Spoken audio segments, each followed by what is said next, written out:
The city was a wound of light carved into the dusk, a place where stone flowed like cooled lava and towers rose from it as if grown, not built. The 14 flames ringed Valyria in the distance. Mountains torn open to show their molten hearts, each volcano tethered by chains of sorcery that shimmered faintly in the murk, invisible to common eyes but plain as black iron to those who had been taught where to look. From each mountain, plumes of fire and ash climbed into the reddened sky, painting the clouds in streaks of orange and bruised purple. On a balcony of obsidian-smooth stone, a man watched the light die. He wore no crown. The dragon sigil of the freehold needed none. It was branded on the breast of his long black robes in thread of crimson and gold, a many-headed dragon whose 9 necks coiled and writhed around one another like living serpents. His hair fell loose around his face, silver gold, catching the furnace glow from far-off mountain mouths. His eyes, amethyst, deep and cool despite the heat, were turned north, across leagues of sea and sky toward lands he ruled but did not bother to visit. The high Dragonlord of the Freehold did not waste himself on provinces. Below him, dragons wheeled, their wings beating gusts of hot, sulfur-scented air through the upper reaches of the city. The largest, a great she-dragon with scales like burnished copper, roared as she banked, the sound shaking dust from the carved eaves of 100 noble towers. Further down, where light from the flames bounced off polished stone and glass, the city pulsed and moved. Slaves hauling or in obsidian toward the smith districts. Red-robed priests of R'hllor and older, nameless gods walking in pairs, chanting. Merchants with hair dyed bright blue or green calling in half a dozen tongues. The High Dragonlord's attention was not on them. His thoughts, as always at this hour, were turned inward toward the net of power that bound the 14 flames. He felt for it as one might test the weight of a sword. Not with hands, but with mind and blood. The tethering spells were old beyond memory, laid when dragons first learned to ride the rising heat of the volcanoes instead of falling burning from the sky. They were woven through his veins now as they were through the bones of Valyria itself. A murmured syllable slid from his tongue, and for a heartbeat the nearest volcano pulsed brighter, the lava within answering his call. Steady, he thought. Still ours. He remembered, as every Dragonlord did, the prophecies that had once stalked the halls of the Freehold like black dogs. Visions of breaking chains, of mountains exploding skyward, of dragons burning in their own birth fires. The doom, they had called it in whispers back before the great work had begun, the anchoring, the binding. Back when Valyria still feared the earth that had birthed it. They did not fear it now. The council's magi had carved sigils into the roots of the volcanoes and written injunctions on the bones of sacrificed kings. They had poured rivers of blood, slave, free, even noble, into the cracks of the world. They had harnessed the very hatred of the gods men once worshipped in these places, turning curses into chains. The doom had been averted. The freehold endured. The earth still trembled sometimes, but in shackles. The High Dragonlord let the connection fade. The heat of the mountain hearts receded from his mind, leaving behind a hollow tingling that felt almost like relief. Another cycle, murmured a voice at his shoulder, speaking perfect High Valyrian. Another sunset with the flames in their place. The augurs grow bored with their own predictions. The man turned his head. A woman had stepped onto the balcony, her silver blonde hair braided tight against her skull, eyes of pale, icy gray set in a face of hard, clean beauty. She wore armor rather than robes, fused steel and obsidian plates shaped to fit her frame, the many-headed dragon sigil picked out on her breast in dark red enamel. A slender sword hung at her hip, its hilt wrapped in pale leather, its pommel a shard of smoky crystal. "Let the augurs be bored," he said. "Boredom is the victory of empires." "Tell that to the provinces," she replied. "They grow restless, or so my riders report. Westeros complains of taxes again. They howl that their harvests cannot fill both their own bellies and the bellies of dragon legions fighting wars they never see. Westeros has been howling since the day we took it," the High Dragonlord said, his tone mild. "Yet it still kneels, does it not? For now." Her gaze joined his, turning northward. The sky above the sea had darkened to a deep bruise blue, the far-off line of the horizon a smear of shadow. Somewhere beyond it lay a continent whose hills, castles, and rivers had long since been folded into the freehold's ledgers. A place people still called the Seven Kingdoms in private, as if naming them so could conjure old kings from the graves where Valyrian fire had put them. The High Dragonlord thought of them as numbers. Taxes paid, levies raised, or shipped, dragons stationed. They were not his concern until they failed in those duties. If they grow too restless, he said softly, we will remind them what we are. The she-dragon screamed again, diving, her vast wings blotting out the light. For an instant, the balcony was plunged into shadow. The woman's hand fell to the hilt of her sword and then relaxed. We are Dragonlords, she said. We should be more than tax collectors and jailers. That is precisely what we are, he answered. We hold the earth in chains. We break the will of those who will not yield to that order. We have turned prophecy aside. We have made the world stable, and in that stability there is power without end. He did not say, once the world threatened to swallow us. He did not say, once we looked at the 14 flames and knew that if the gods grew bored with us, they need only shrug to destro. Why all we had built. He did not speak of fear at all. Valyria had strangled fear in its cradle centuries ago. Yet when he looked north toward Westeros, he felt not fear, but the faintest pressure, like a storm too far away to see yet. Something in that cold land beyond the sea prickled at the edge of his sense. It was nothing. It had to be nothing. The earth was bound. The doom had never come. Above him, dragons wheeled. Beyond him, the 14 flames burned. And in lands far to the north, under a sky that knew different gods and older stories, a boy who thought himself a bastard would soon look up to see a dragon and feel something in his blood answer. The hall in King's Landing did not resemble the old stories. There was no iron throne bristling with 1,000 half-melted swords in this age. No ugly monument to a black-haired usurper's will. The Valyrians had looked upon that crude spike of steel, raised long ago by some provincial conqueror, and had it melted down within a day of their arrival. In its place they had raised the dragon throne, a spiral of fused dragon bone and obsidian, rising from the floor like the curve of a great horn from the skull of the earth. It twisted upward, thinner and thinner, until its tip vanished into the shadows of the vaulted ceiling. Seated at its base, not upon its highest coil, was the governor of Westeros, a dragonlord of Valyrian blood, cloaked in black and crimson, his hair silver in the torchlight. His actual name mattered less than his titles. They changed more often than his face did, each new appointment from the freehold erasing the last. Lord Eddard Stark stood below him, fur-lined cloak heavy on his shoulders despite the close heat of the hall. King's Landing, no, they called it Draken's Landing now in formal documents, always smelled of smoke and sea salt. Today the smell was layered with something sharper, a tang of burned incense from the braziers that lined the hall. The Valyrians liked scents that stung the nose and made the eyes water, as if offense were a form of reverence. Eddard kept his expression flat as the Dragonlord spoke. Your harvest tallies are impressive, Lord Stark, the governor said, his high Valyrian heavily accented with the softer consonants of Westeros. The North has done its duty. The freehold remembers such loyalty. Eddard inclined his head. The North endures, my lord. It is what we do. He could feel the eyes on him. Sleek courtiers in embroidered silks, Valyrian officers with their hair in intricate braids, minor Westerosi lords wrapped in colors too bright for the north. Somewhere to his left, a young woman with silver gold hair watched him with open curiosity, her hand resting on the shoulder of a boy even younger than Bran. The boy's eyes were large and dark, his hair pale as moonlight.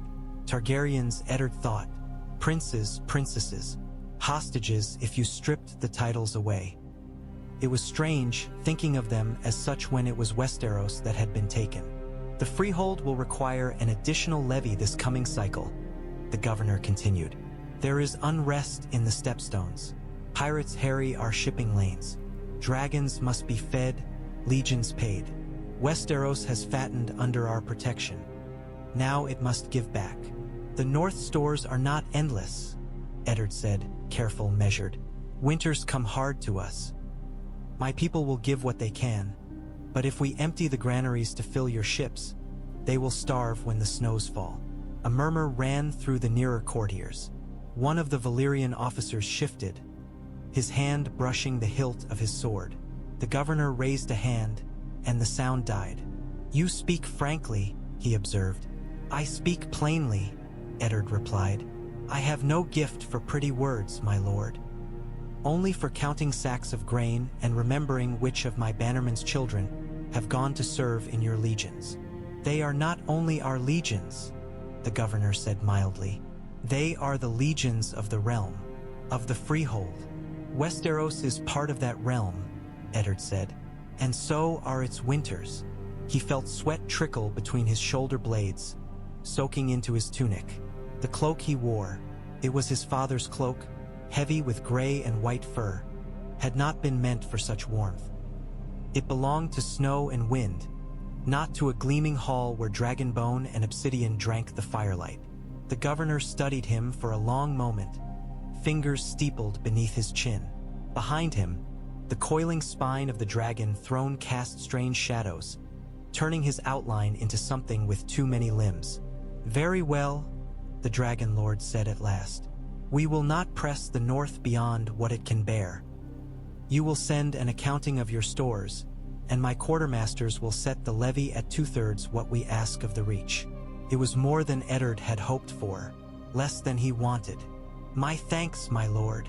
You may also send more men, the governor added lightly. The north breeds hardy soldiers. Our legions can always use such stock. There is talk in Valyria of further expansion westward. Beyond the Sunset Sea, perhaps, we will need men accustomed to cold seas and harsher winds. And if my men are needed in the north? Eddard asked softly. If there are troubles beyond the wall? The governor's smile did not reach his eyes. The wall is an old superstition, Lord Stark. A relic. It stands because it has always stood. Keeps out nothing we cannot handle from the air. If something stirs there, our dragons will see to it. Eddard's jaw clenched. He thought of Raven's reports, of rumors drifting down the King's Road on the tongues of merchants and hedge knights. Things seen in the woods, chill winds in summer, night fires that burned blue. He thought of Benjen at the wall, and of the men who rode with him, and of how little the freehold cared for anything that did not threaten its ledger. Of course, my lord, he said. The governor shifted his attention away. Eddard felt it like a weight lifting from his chest. He stood in that hall, beneath the spiral of dragonbone, and every stone reminded him that this land, his land, had been taken and remade according to another people's will. Even the skulls above the high windows bore that mark. Not the crude, blackened trophies of a native king, but carefully cleaned, carved, hung in exact mathematical patterns. The dragons had eaten the old world and then polished its bones. Eddard Stark bowed. He said what courtesy demanded. He turned to go when he was dismissed, boots whispering against the smooth floor. As he left the hall, he passed beneath one of the hanging skulls.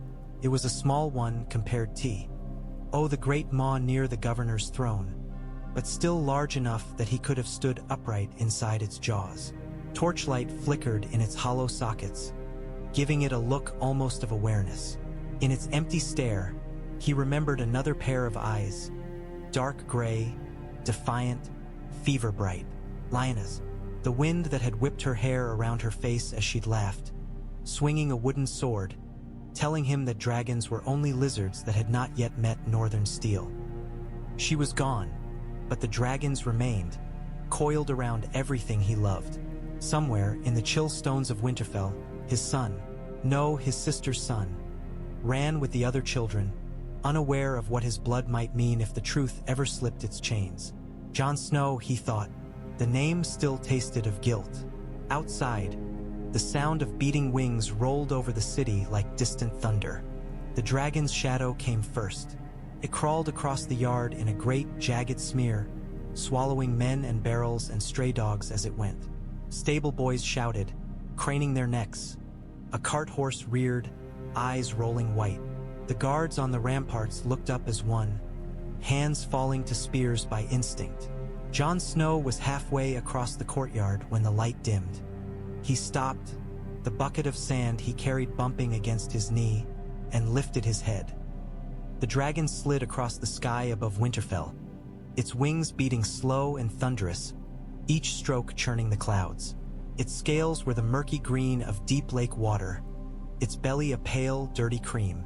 Long scars marred one wing, leaving patches where the membrane had regrown in a sickly, translucent web. It roared once, for form's sake, the sound echoing off the towers.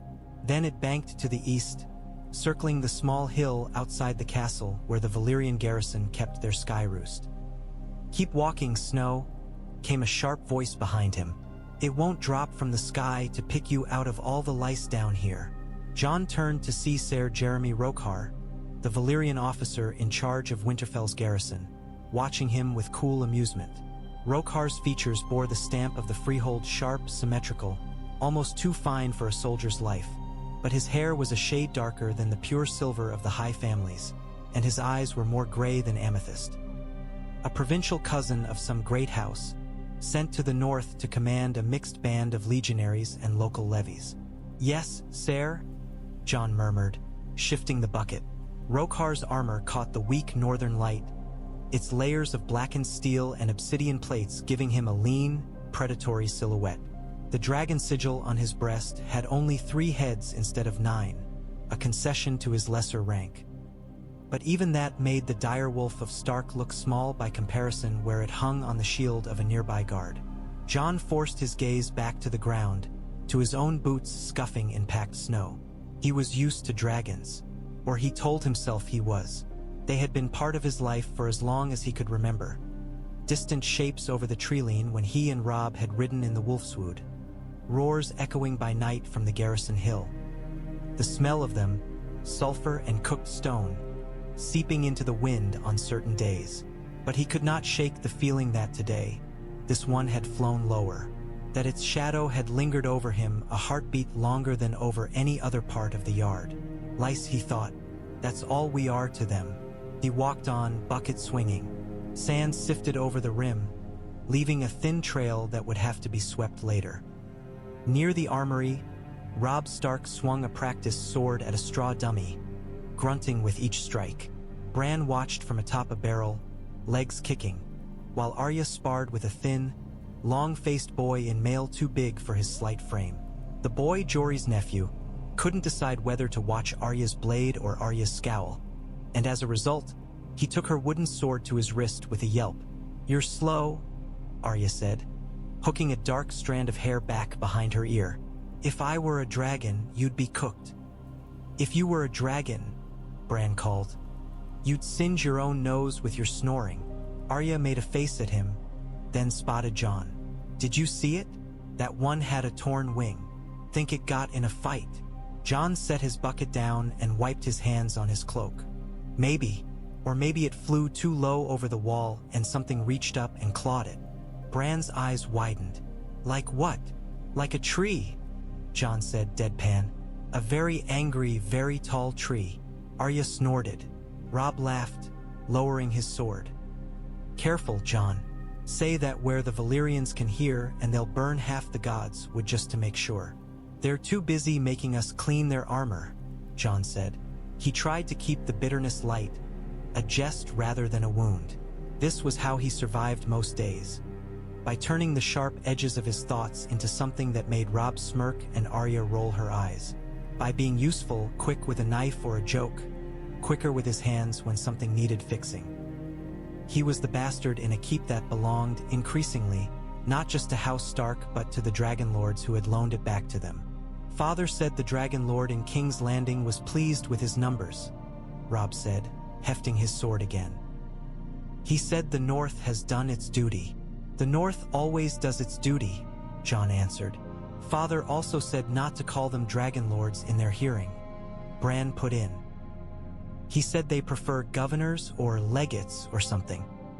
"I'll remember that when one of them is roasting me," Arya muttered. She jabbed her practice sword at the air. "Oh, mighty legate, please don't burn my hair, Arya," came Septa Mordane's voice, sharp as a snapped twig. "Mind your tongue." The Septa appeared in the doorway to the keep, hands tucked into her sleeves, expression pinched. Behind her, one of the castle servants hovered nervously. "Your lady mother wishes to see you," the Septa said. "All of you, and Jon Snow as well." Jon blinked. "Me? Yes, you," Septa Mordane said, as if doubting the wisdom of it. "Wash your hands first." Robb shot Jon a look, an unspoken question, an excitement. Being summoned with the Trueborn children was rare enough for Jon that each time felt like stepping onto a frozen lake without knowing where the ice would crack. He set the bucket aside and followed them into the keep, up stone steps worn smooth by generations of Starks. The air grew warmer as they climbed, the scent of roasting meat and wood smoke mixing with the faint, lingering tang of dragonfire from the garrison hill. In the solar, Lady Catelyn Stark stood by the window, daylight silvering the auburn of her hair. She was not alone. Beside her, his cloak thrown over a chair, stood Benjen Stark in black, the black of the wall of vows spoken with cold breaths. He looked leaner, harder. Then Jon remembered from his last, fleeting visit, the lines at the corners of his eyes deeper. "Uncle," Robb said, grinning. Benjen clapped him on the shoulder, then ruffled Bran's hair, nodded to Arya, and at last let his gaze settle on Jon. "Snow," he said, the name carrying no contempt, only a certain dry affection. "Jurre taller." "Everyone is taller, Uncle," Arya said. "Jon's just less shorter than most." Benjen's mouth quirked. "That's the North for you. It stretches us all thin." Catelyn cleared her throat softly. "Benjen has brought news from the wall," she said. "And from King's Landing. Your father sent a raven. He will be returning soon with—" Her eyes flicked to Jon for a heartbeat, then away. "With important business to discuss." The room felt smaller suddenly, the air thicker. Jon stood very still, hands clasped behind his back. From the garrison hill came the distant, fading roar of the dragon as it settled to its roost. Its cry seemed to thread through Jon's bones, a sound he had heard 1,000 times, but which now felt different somehow, as if there were a question hidden inside it. Benjen Stark's eyes, the same gray as Eddard's, measured Jon for a long moment. "There are things stirring in the north," he said quietly. "At the wall, in the woods, and in King's Landing, Eddard Stark is standing beneath dragon bones to bargain for grain. This is a world balanced on other people's claws, children. You'd best learn where your own feet fall." Jon felt, absurdly, the echo of that dragon's shadow on his skin, long after it had passed. Eddard Stark returned to Winterfell under a sky the color of old iron. The ravens had come ahead of him, bearing rough words in his careful hand. Delays, councils, taxes, dragons. By the time his party rode through the gate, the castle knew to expect a man burdened by more than travel. The yard filled with the sounds of welcome. Hooves on stone, men calling, hounds barking as they wove between the legs of horses. Robb and Bran ran ahead, Arya not far behind with her hair already coming loose in wild strands. Catelyn stood at the top of the steps, her cloak drawn tight against the wind, Sansa at her side in a dress of dove-gray wool that set off the copper of her hair. Jon stood with the others, though a little apart, his pulse thudding in his throat. Lord Eddard Stark smelled of horse, leather, and the faint, smoky tang of the south. Lines of fatigue marked the corners of his mouth, and there was a tightness to his jaw Jon had not seen before. Yet when his gaze set on his children, something in him eased.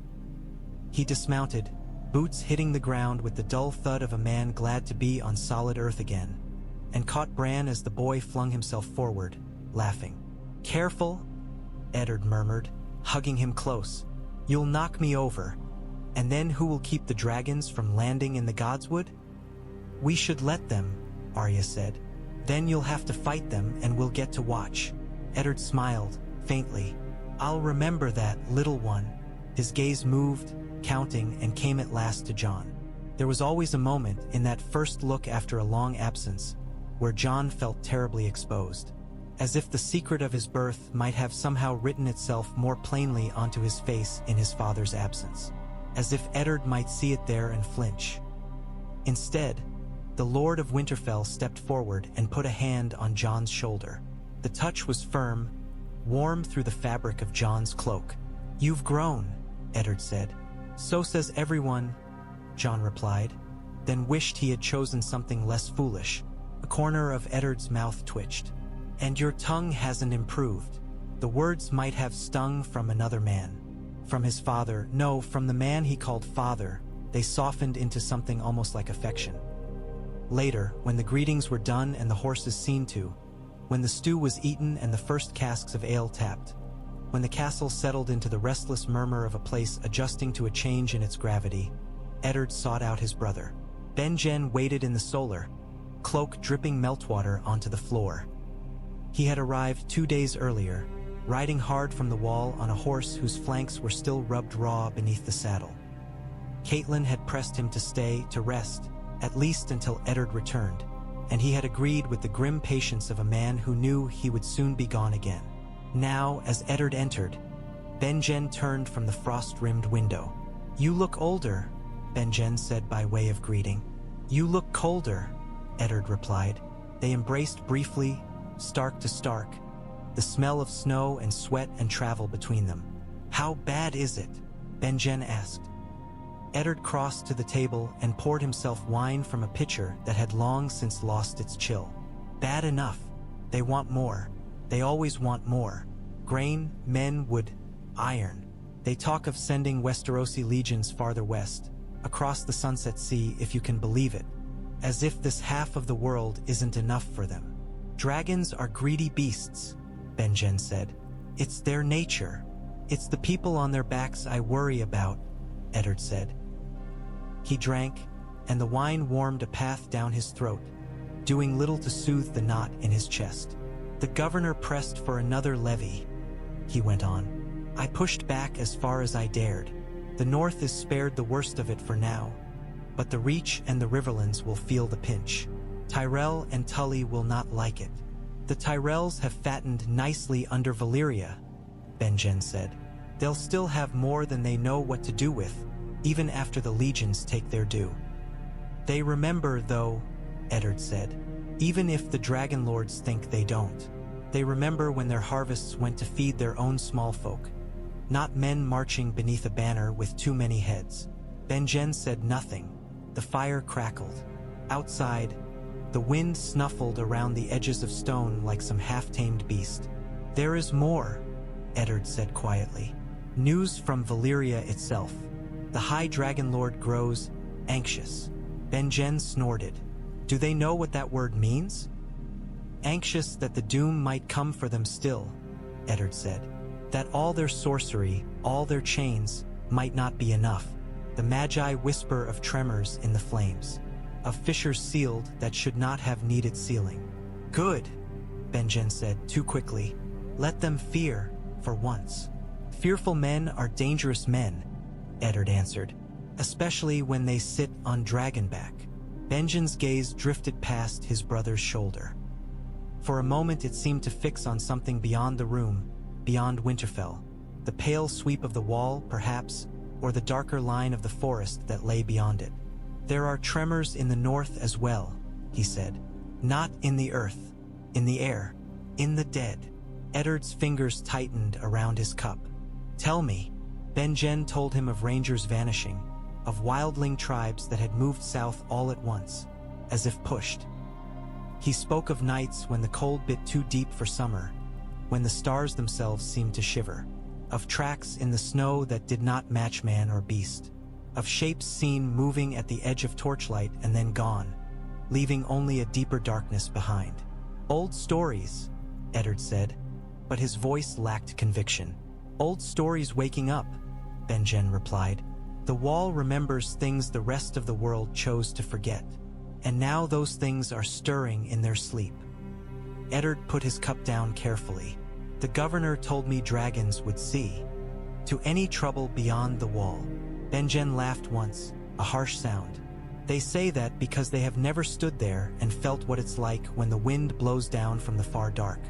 I have seen dragons set fire to raider camps. Impressive, yes. Useful when the enemy is flesh and bone. But this cold, he shook his head. You cannot burn a silence, Ned. You cannot set fire to the absence of breath. For a moment, the brothers were quiet. Eddard felt the weight of two fronts pressing on him. The south and its dragons, the north and its ghosts. In between those, Winterfell sat like a worn stone in the river's path, battered on both sides, enduring because it had no choice. Have you told anyone else? Eddard asked. Who would listen? Benjen said. The commander hears me, but his hands are as tied as yours. The Valyrians see the wall as a quaint bit of northern stubbornness. A relic. They don't understand that some relics exist because they are still needed. Eddard thought of the governor's smooth assurance, of the way he had dismissed the wall with a shrug. They will not listen until it is almost too late, he said. Or until something happens that they cannot ignore, Benjen said, his gaze flicking again to the doorway where a shadow lingered. Jon stood there, half in darkness, as if caught between worlds. Come in, Jon, Eddard said. His voice softened a fraction. You've heard enough from the hall. You may as well hear the rest. Jon stepped inside, closing the door behind him. The firelight picked out the beginnings of stubble along his jaw, the earnest set of his mouth. I didn't mean to listen, he said. I was bringing the maps from Maester Luwin and decided to stand outside the door, Benjen said dryly. Starks are wolves, Snow. Wolves have good ears. Jon flushed, but there was something else in his eyes as well. A hunger. A need to understand the shape of the world he lived in, beyond what he could glimpse from the yard or the top of the wall walk. You said, things are stirring, Jon said. Beyond the wall. Benjen exchanged a look with Eddard. They are, Eddard said. And dragons grow restless in the south. And Valyria gnaws at our strength, bit by bit, with its taxes and levies. You were not meant to bear such worries yet, Jon. You are young. Younger than the wall, Jon said. Younger than the dragons. But not so young I can't feel what's hanging over us. He hesitated, then added, when the dragon flew over today, it felt like it was looking for something, or someone. Eddard's hand tightened on the table's edge. Benjen's eyes narrowed. Dragons look for food and fire, Benjen said. Jon shook his head. This felt different. Eddard thought of amethyst eyes, of a silver head bent over a harp, of Lyanna's laughter, of promises made in a tower that no longer stood, of a name he had not spoken aloud in years. Rhaegar Targaryen. There is much you do not know, he said quietly to Jon. About dragons, about the wall, about yourself. But the time for telling those truths is not today. Jon swallowed hard. If not today, when? When I can be sure the telling will not put a noose around your neck, Eddard said. The tower smelled of parchment and dust and the faint, sweet rot of old herbs. Maester Luwin's chambers had always been a refuge for Jon, a place where bastardy mattered less than curiosity. Knowledge, the Maester had once told him, did not care about the circumstances of one's birth. It only cared whether you could read its letters and bear its weight. Tonight, the weight of it felt heavier. On the table between them lay a map of Westeros. It was not the old style Jon had seen in Maester Luwin's earliest scrolls. No soaring direwolves drawn over the north, no crowned stags in the Stormlands, no 7 distinct colors. This one had been printed in Valyria, its coastline outlined in precise black ink, its rivers and roads marked with thin, neat lines. Over the place where once 7 crowns had been drawn, a many-headed dragon sprawled, its tails curling around the continent like chains. Luwin's hand, thin and ink-stained, moved a small carved token across the map. It was shaped like a dragon, its wings swept back, the details worn by much handling. Here, the Maester said, the Valyrians have placed a new sky roost near White Harbor, another garrison hill like the one outside Winterfell. Ships from the free cities bring them supplies, grain, cattle, Coal. Jon's fingers rested on the north, thumb pressing unconsciously into the parchment as if to steady it. Do they need so many? He asked. Dragons, I mean, we already have one at Winterfell. There's one at the Dreadfort, another near the wall at Eastwatch. Now this. Need is not always the right question, Luwin said. They want them. They want to be seen, to remind us they are here. As if we could forget, Jon muttered. The maester gave him a sharp look over the rim of his spectacles. Careful with that tone, Jon. Walls have ears, even in Winterfell. Especially when half the guards wear their sigil, Jon said. He knew he was skirting the edge of insolence, but the frustration in him refused to sit still. It had been building all day, since the dragon's shadow in the yard, since the words he'd overheard from Eddard and Benjen, since the way Eddard had looked at him and said there were things he could not yet know. They take our grain, our men, he said. They hang their banners on our walls. They station their dragons over our godswood. And we're supposed to be grateful they don't take more. We're supposed to survive, Luwin said, not unkindly. Gratitude is optional. Wisdom is not. Jon bit back a retort. He respected Luwin too much to fling his temper at the man. And besides, the maester had a way of turning anger aside with a few precise words. Sit, Luwin said, though Jon was already seated. Listen. He moved another token across the map, this one carved in the shape of a tower. You know, he said, how the Valyrians came here. The maesters of old recorded it in great detail, for all that those scrolls are now sealed in the citadel's deepest vaults. There were kings, there were wars, there were dragons who fought other dragons, and rivers that boiled, and castles that melted into slag. It was a brutal, short conquest compared to the slow, grinding wars of men. I've read the chronicles, Jon said. They burned Harrenhal to glass. They shattered Moat Cailin from the air. They? Yes, Luwin said. You've read the cleaned versions, the official histories. What they do not record, at least not plainly, is what came after. He tapped the map.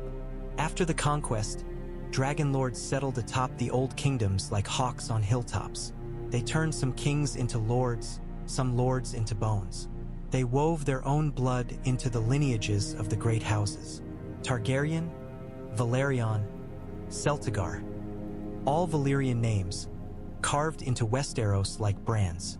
Jon thought of the pale-haired boy in King's Landing, the one who had watched his father with frightened eyes, of the woman who had stood behind him, hand on his shoulder. They did not just take us, Luwin went on. They made us part of them, or tried. Jon looked down at his hands. They were rough from sword practice, from chores around the castle. There was nothing remarkable in their shape, their size. If there was any difference between his blood and Rob's, it did not show itself in his fingers. And yet, he said quietly, we're always reminded we're not really them, not truly Valyrian, not part of the freehold. We're possessions, provinces. We are subjects, Luwin said. There is a difference. Is there? Jon asked. Luwin sighed. Less than there should be, perhaps. He leaned back, the chair creaking beneath him. Jon, he said, there is something you must understand. The Valyrians, they see time differently. To them, your lifetime, my lifetime are brief flames. They think in terms of centuries, of empires. Their rule over Westeros is, to them, a recent experiment. A successful one so far. But they do not feel the weight of it as we do. They do not feel the bite of winter. They do not kneel beside a sick child and wonder whether there will be enough broth when the stores run low. Then they shouldn't rule us, Jon said. Luwin's eyes narrowed, and for a moment Jon thought he had pushed too far. But then the maester nodded very slightly. Perhaps not, he said. But they do. He let that sit between them for a moment, like a stone in a stream, forcing the water of their thoughts to curve around it. You asked if they need so many dragons, Luwin said. Perhaps they do, perhaps not. But dragons are not merely weapons. They are symbols. They remind the world that the Doom did not claim Valyria. that the 14 flames still burn at their command. They remind us that the freehold has defied prophecy itself. Jon thought of the High Dragonlord, whom he had never seen, standing on some balcony of black stone, staring at volcanoes chained with magic. What if prophecy wasn't meant to be defied? Jon asked. What if? He stopped, aware of how he sounded. It was the sort of question that got people burned in some stories. Luwin's mouth thinned. Careful, Jon. I know, Jon said, but he could not stop thinking it.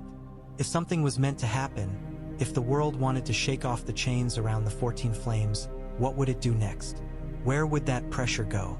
He looked at the map, at the little dragon tokens scattered across it, each one representing a living beast and the men who rode them. At the great dragon sigil stretched over the continent, its many heads snarling in ink. The north lay beneath one of those heads, its jaws open as if poised to bite. What if the chains break? He murmured. Luwin pretended not to hear, or perhaps he truly did not. Take the map, the maester said instead. Study it. Learn where the dragons roost, where the Valyrians place their strength. If you would live under them and not simply beneath them, knowledge is your first armor. Jon rolled the parchment carefully and tucked it under his arm. As he turned to go, Luwin added, "And Jon," he paused at the door. "Yes, maester. Not all chains are made of iron," Luwin said. "Some are made of secrets. Be wary of both." The night pressed close, clear and cold. Above Winterfell, the sky was a bowl of ink pricked with stars. Jon stood on the wall walk, gloved hands resting on the rough stone of the parapet, and let the wind gnaw at his cheeks. It smelled of snow yet to fall, of pine from the wolfswood, of the faint, acrid tang of dragonfire drifting from the garrison hill. To the south, the faint glow of Wintertown gathered like a low constellation on the ground. Scattered lamps, cooking fires, the occasional flare of a forge. To the east, on the hill the Valyrians had claimed, a dragon lay coiled around itself, a darker shadow in the dark, its breath rising in slow plumes of pale green light as it exhaled thin threads of fire into the cold. Beyond that, the world simply ended. Of course it did not. Jon knew, in the abstract way of maps and stories, that there were miles upon miles of forest, and then the wall, and then more miles of frozen nothing. But from here, the land faded into a blackness that might as well have been the edge of the world. He had never been beyond Winterfell's lands. Robb had ridden farther, with their father, to hold court with the Karstarks and the Umbers. Jon's place was here at the fringes, close enough to see, not enough to claim. He drew his cloak tighter, thinking of Benjen's words. Old stories waking up. Silence that could not be burned. A raven croaked somewhere overhead.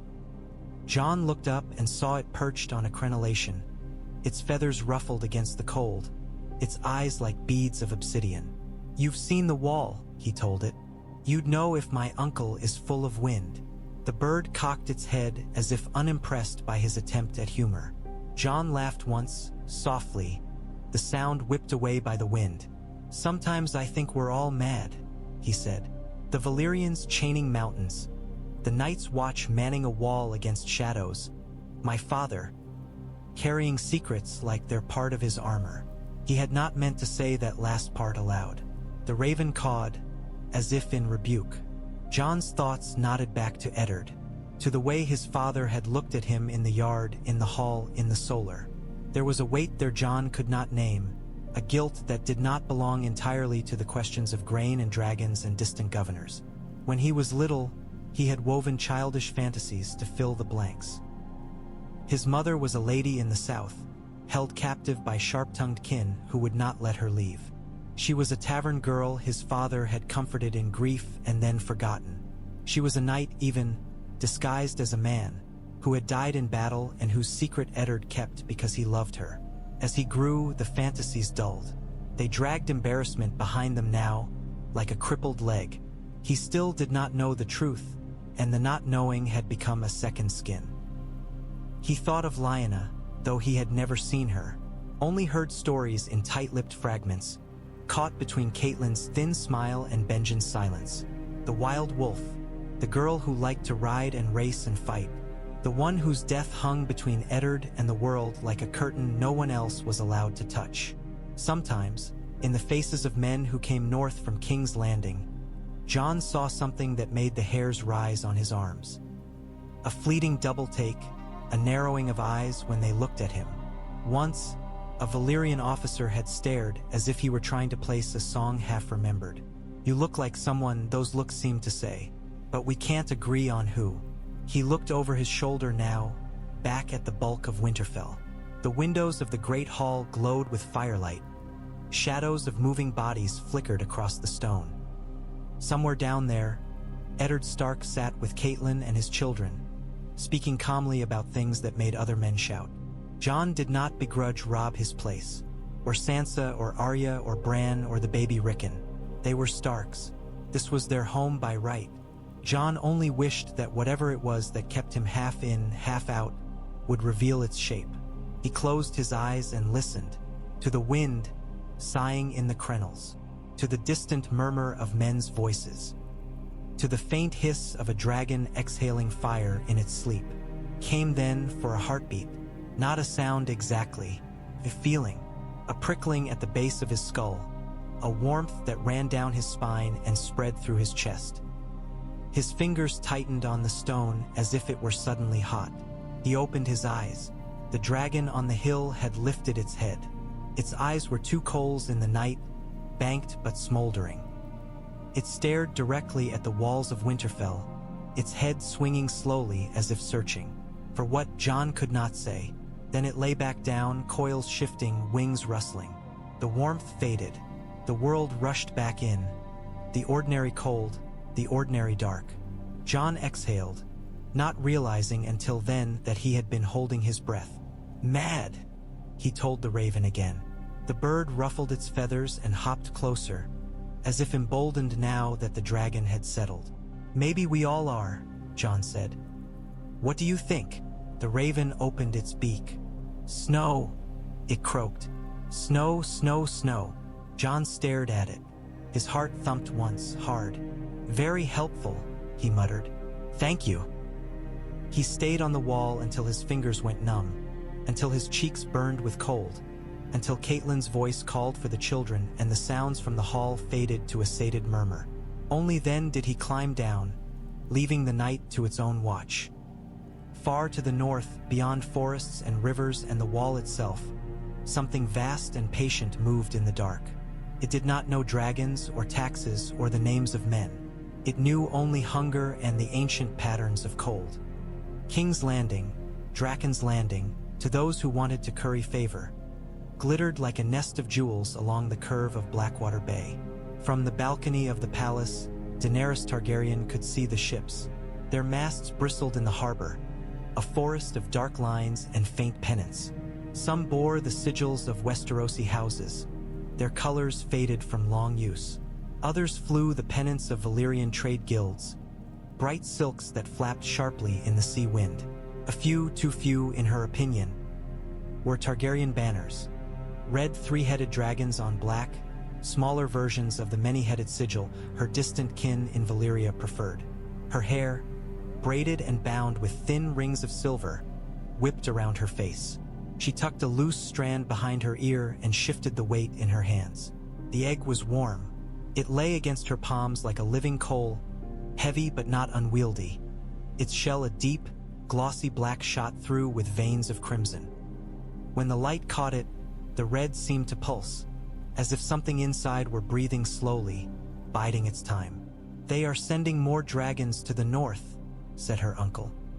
He stood beside her, his own silver-gold hair tied back at the nape of his neck, his face lined with the particular strain that came from balancing both Valyrian and Westerosi expectations.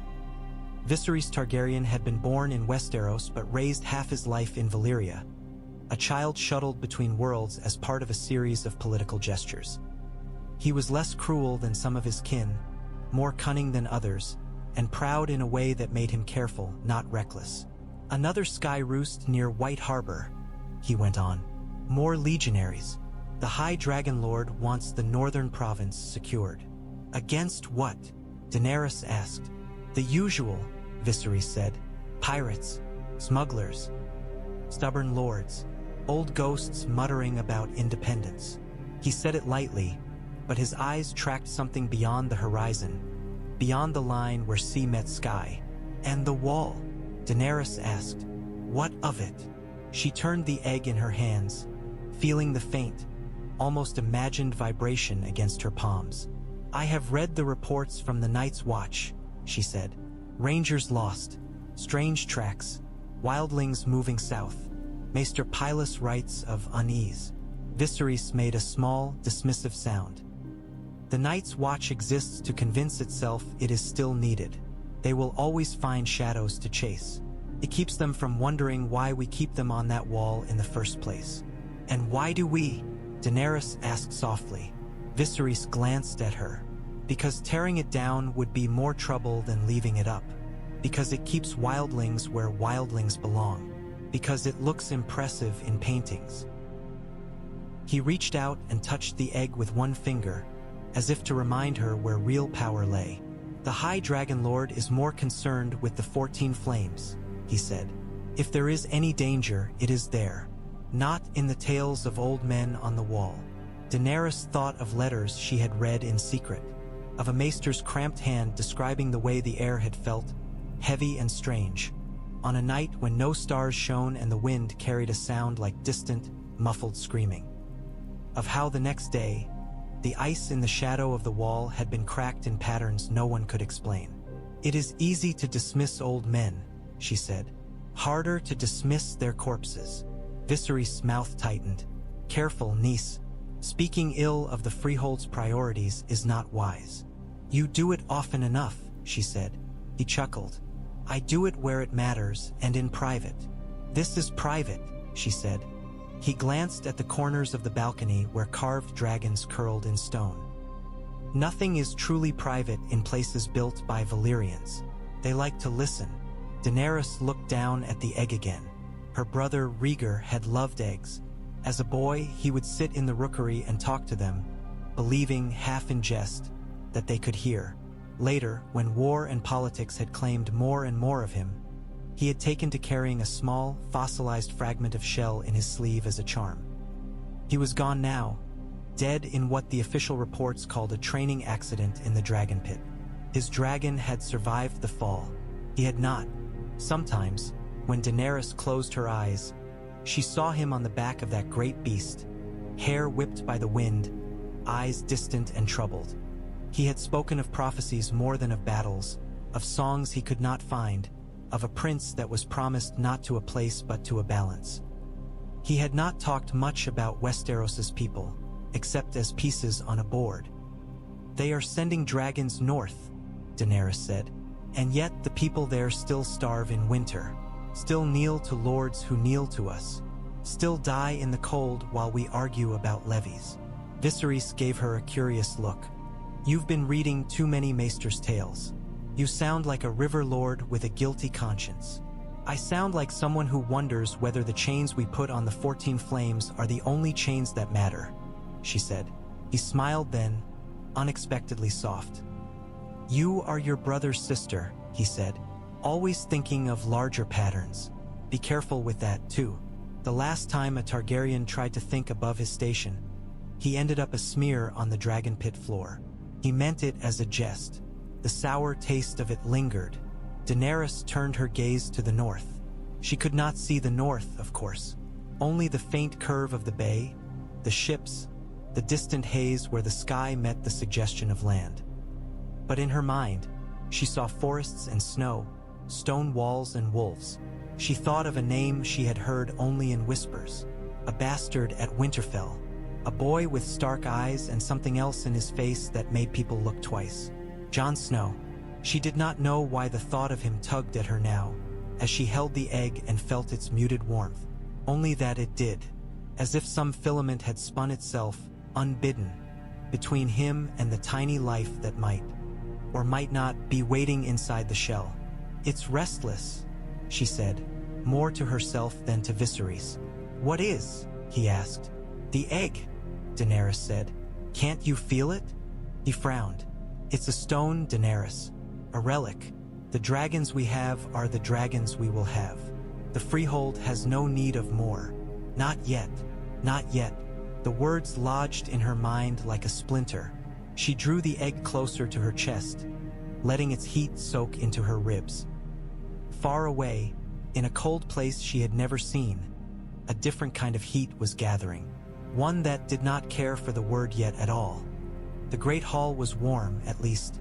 The fire in the central hearth roared high, logs crackling, sending sparks skating up toward the smoke hole in the roof.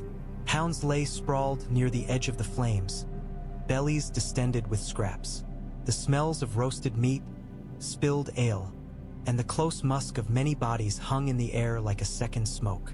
Jon sat halfway down the hall among the household guard, his back to the wall, a trencher of meat and barley stew cooling in front of him.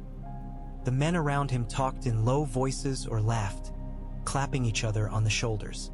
Every now and then, someone would drag him into their banter, and he would answer, smile, let himself be pulled along. But his attention kept drifting upward, to the high table. There, Eddard Stark sat in the great chair beneath the carved direwolf. Cailin beside him, composed and watchful.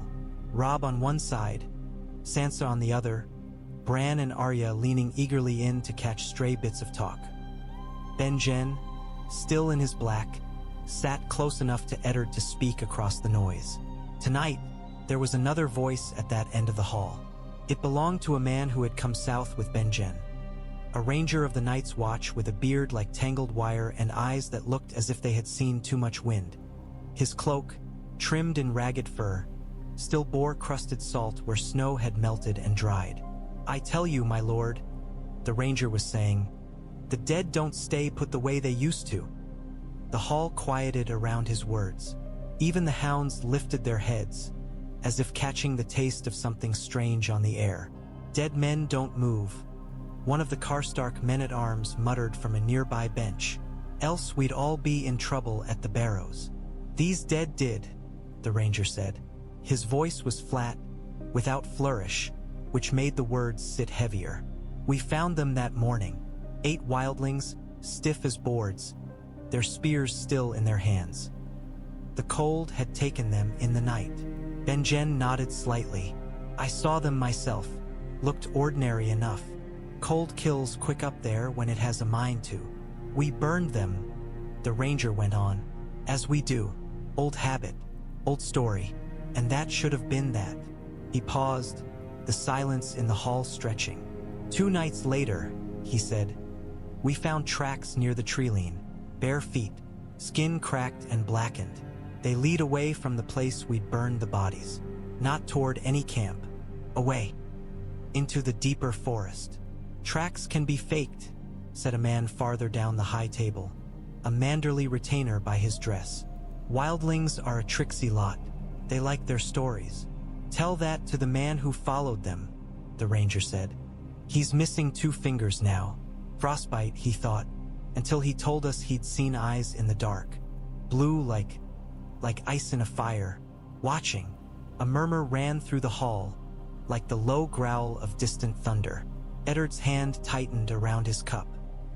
"And you?" he asked. "I saw nothing," the ranger said, "but I felt something, like the air had thickened, like breathing water. The horses didn't like it. They reared. One bolted and broke its leg on a root. We had to put it down." "You could have turned back," Cailin said. "I did," the ranger said. "I'm not a fool, my lady. There are parts of the forest that don't want men in them anymore. Not even us." "Old stories," Manderly's man muttered again, but there was less conviction in it now. Jon dug his spoon into his stew, stirring until the barley turned the broth cloudy. He had heard the tales, of course. Every northern child did. The white shadows, the long night, the heroes who had stood where the world thinned and pushed back the dark. But those were songs. This was a man who smelled of cold iron and horse, telling them that the songs had teeth. Benjen said, "We've doubled the watches on the wall, sent ravens to the other castles. The commander has written to Eastwatch, asking them to keep their eyes on the shore. If anything comes, it'll come from there, from that side." "And what does the freehold say?" asked a tall man with a patchy beard, a glover perhaps. "They say we should keep them informed," Benjen said. "They say if there's real trouble, they'll send a dragon to have a look." Laughter, brittle, edged, trembled along the benches. "Oh, that'll help," someone called. "Burn the shadows, will they? Burn the trees, more like. Burn the wall down itself if they get spooked." Eddard raised a hand and the laughter died. "Enough," he said. "This yes no diest." "It might be," Benjen said quietly. "I hope to all the gods it is. But if it's not," he let the sentence hang. "If it's not," Eddard finished for him, "then we'll need more than dragons." Jon's grip tightened on his spoon. The words did something strange inside him, a pulling in two directions at once. Dragons made his jaw clench. They were the symbol of everything that had pressed his home into a shape that did not fit. Yet when Eddard spoke of needing more than dragons, part of Jon felt almost defensive, as if dragons, for all they represented, were also something his. He scowled at his own confusion and forced himself to eat. Across the hall, Arya's eyes shone with a dangerous kind of thrill. Sansa sat very straight, hands folded, as if willing herself not to shiver. Robb looked at their father with something like hunger in his expression, as if wishing he were already sitting at that top table as an equal, able to make decisions instead of merely listen. The high-table conversation shifted then, pulled away by talk of more practical concerns. Supplies for the night's watch, the disposition of men, rumors of bandits on the King's Road. The tension in the hall loosened by degrees, though it never fully vanished. Jon withdrew into himself, letting the voices wash over him.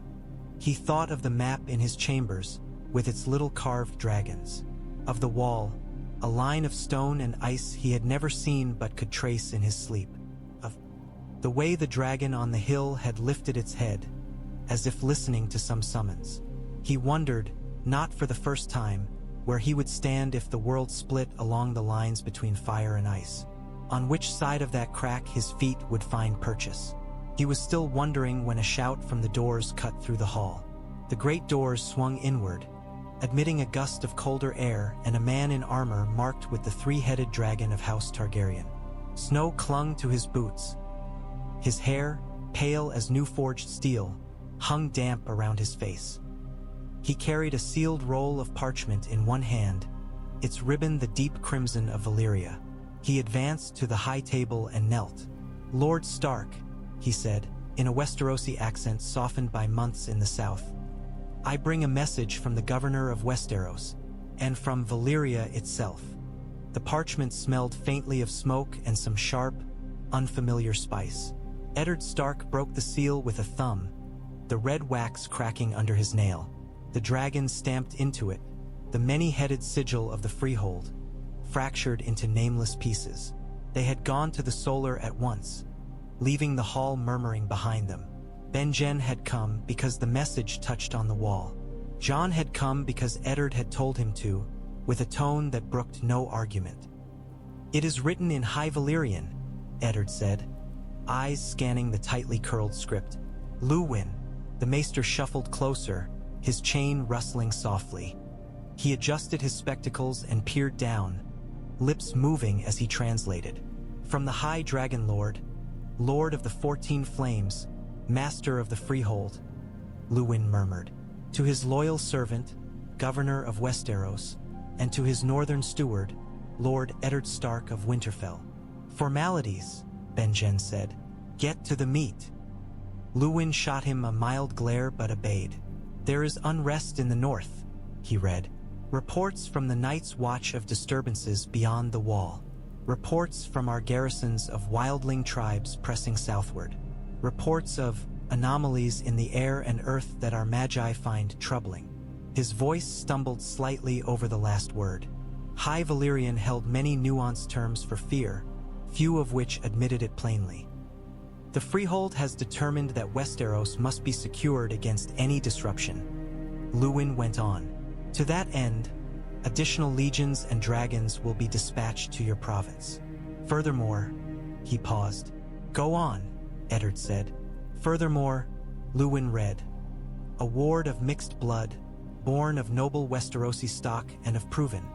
How to render this resonance with draconic presence, shall be summoned to King's Landing, there to be educated in the arts of the freehold and to serve as a bridge between north and south, wolf and dragon. The room seemed to contract. The candles flickered as if a breeze had passed through, though the windows were shut tight. What does that mean? Benjen asked. It means, Luwin said slowly, that someone, likely the governor's magi, perhaps scouts, has informed the High Dragonlord that there is a person in the north who reacts unusually to dragons. Someone with potential. His eyes lifted from the parchment and fixed, inexorably, on Jon. Jon felt the room tilt just a fraction. The stones under his feet remained solid, but his balance went as if he stood on shifting ground. Me? He said stupidly. Benjen's gaze swung to him, then to Eddard. How would they even? The dragon on the hill, Luwin said. The one that flew low today, and before. Animals can be sensitive. If it showed agitation when Jon was near, and if someone watching reported it, they'd know there was something unusual, Benjen said. But not what. They do not need to know what, Luwin said. Only that you are interesting. Eddard had not spoken. He stood very still, the letter crushed slightly in his hand, his knuckles white. Father, Jon said. Eddard closed his eyes briefly, as if in pain. Then he straightened. The letter names you, he said. High Valyrian does not have a simple word for bastard, but it speaks of a son of my house not born in wedlock, who has shown affinity for dragons. It requests no. It commands that you be sent to King's Landing as soon as travel allows. Jon's heart thudded against his ribs. Commanded, he repeated, as if I were property. As far as they are concerned, you are, Benjen said. Then softer, as far as they're concerned, we all are. Jon's thoughts raced. King's Landing, the dragon throne, the governor, dragons, Daenerys Targaryen, whom he knew only from second-hand descriptions and the vague outlines of her face in his mind's eye. And if we refuse? Jon asked. There is a second page, Luwin said. He unrolled it. The script there was shorter, the strokes sharper. Less ornament, more steel. In the event of non-compliance, he translated, the freehold will consider this an act of rebellion. The increased levies on grain and men will proceed with additional penalties. The garrisons in the north will be reinforced. The sky roosts will be given discretionary authority to intervene in matters of security. Intervene, Benjen said flatly. A polite way of saying burn. Eddard looked down at the letter as if it were some snake that had slithered onto his table. They mean to take him, he said quietly, to make him theirs, or at least to make him into something they can use. They say bridge, Luwin said, between wolf and dragon, between north and south. Bridges bear weight until they break, Benjen said. Jon barely heard them. A part of him, some restless, unquiet shard, stirred at the thought. King's Landing, the center of the web, a chance to see dragons up close, not as distant shadows but as living beasts. A chance, perhaps, to learn more about why they reacted to him the way they did. Another part recoiled. He thought of the governor's cold eyes, of Valyrian officers with their smooth contempt, of the way their banners had slowly supplanted the stark direwolf on Winterfell's walls. He thought of being paraded as some token, some proof that the North and the Freehold could coexist. What do you want? Eddard asked him. The question took him by surprise. He had expected orders, not choice. Jon hesitated.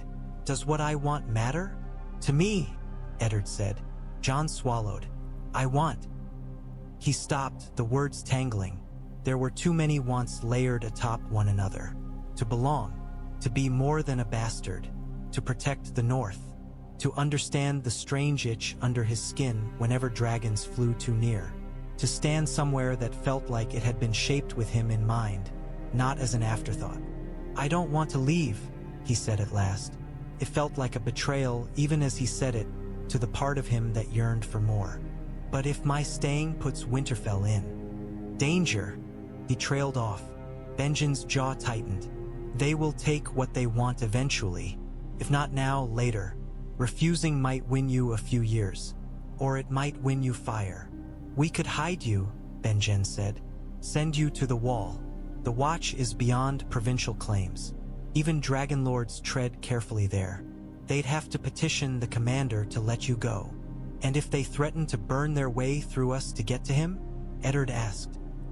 If they decide the wall is just another relic in their path? The room throbbed with the weight of choices, none of them clean. Jon felt as if two hands had seized him, each pulling in opposite directions. One dragged him north, toward the wall, toward the old stories and the cold and a life of vows. The other pulled him south, toward dragons and councils, toward the heart of a power he hated and did not understand. He looked at Eddard, at the man who had raised him, held him, lied for him. You once told me, Jon said slowly, that a man does his duty not because he loves it, but because he must. That's what makes it duty. Eddard's eyes were very gray in the candlelight. I did, he said. What is my duty? Jon asked. Silence. Luwin busied himself with the edge of the parchment. Benjen looked at the floor. At last, Eddard said, Your duty, Jon, is to live, to survive what is coming, to be more than they expect, wherever you are. That's not an answer, Jon said. It's the only one I have, Eddard replied. The morning Jon Snow left Winterfell, the sky wore a thin veil of cloud, as if the world were not quite ready to show him its full face. The yard was quieter than usual. Many of the household had risen early to see him off, but there was no crowding, no jostling for a glimpse as there might have been had a trueborn son of Stark been departing on some grand errand. People held back, respectful, uncertain. A bastard's leaving did not have a clear script. His horse stamped, breath puffing in small clouds. Jon pressed a gloved hand to its neck, feeling the tremble of muscle beneath the coat. The new cloak across his shoulders sat strangely. It was cut like the ones worn by Stark men, heavy wool dyed a deep, practical gray, but its edge was trimmed with a narrow band of black shot through with crimson, a gesture Luwin had said toward Valyrian sensibilities. At his throat, a small direwolf pin held it closed, its eyes two chips of pale stone. You look almost like a lord, Robb said, trying for jest and only half managing it. Almost, Jon agreed. Arya scowled at the ground. Her eyes were rimmed in red. Whether from tears or fury or lack of sleep, Jon could not say. They can't just take you like a sack of grain, she muttered. You're not theirs. Everyone is theirs in their heads, Jon said. That's the trouble. They'll see, Arya said. They'll choke on you. He almost laughed. Came out a rough exhale instead. Eddard stood a little apart, speaking quietly with Benjen and Maester Luwin. The Maester held a small leather satchel, its flap tied shut with careful knots. Whatever was inside, Jon suspected it was meant more to comfort Luwin than to aid him. Books and scrolls had their uses, but in King's Landing, he suspected other currencies would matter more. When Eddard turned back to him, the yard seemed to tilt again around that pivot. I should be going, Jon said. If we're to make the next inn before dark. You should eat more, Eddard said. The road is long. It was such a small, fatherly admonition that it almost undid Jon. He swallowed hard. I'll be fine, he said. Eddard stepped closer and laid a hand on his horse's neck, near Jon's knee. We ride together as far as the King's Road, he said. After that, I turn east. There are other matters I must attend to. Envoys, councils. Valyrians, Jon said. Yes, Eddard said. Valyrians. They had argued about it, quietly behind closed doors, whether he should send Jon alone with the Targaryen courier, whether his own presence would make the gesture seem more eager, more subservient.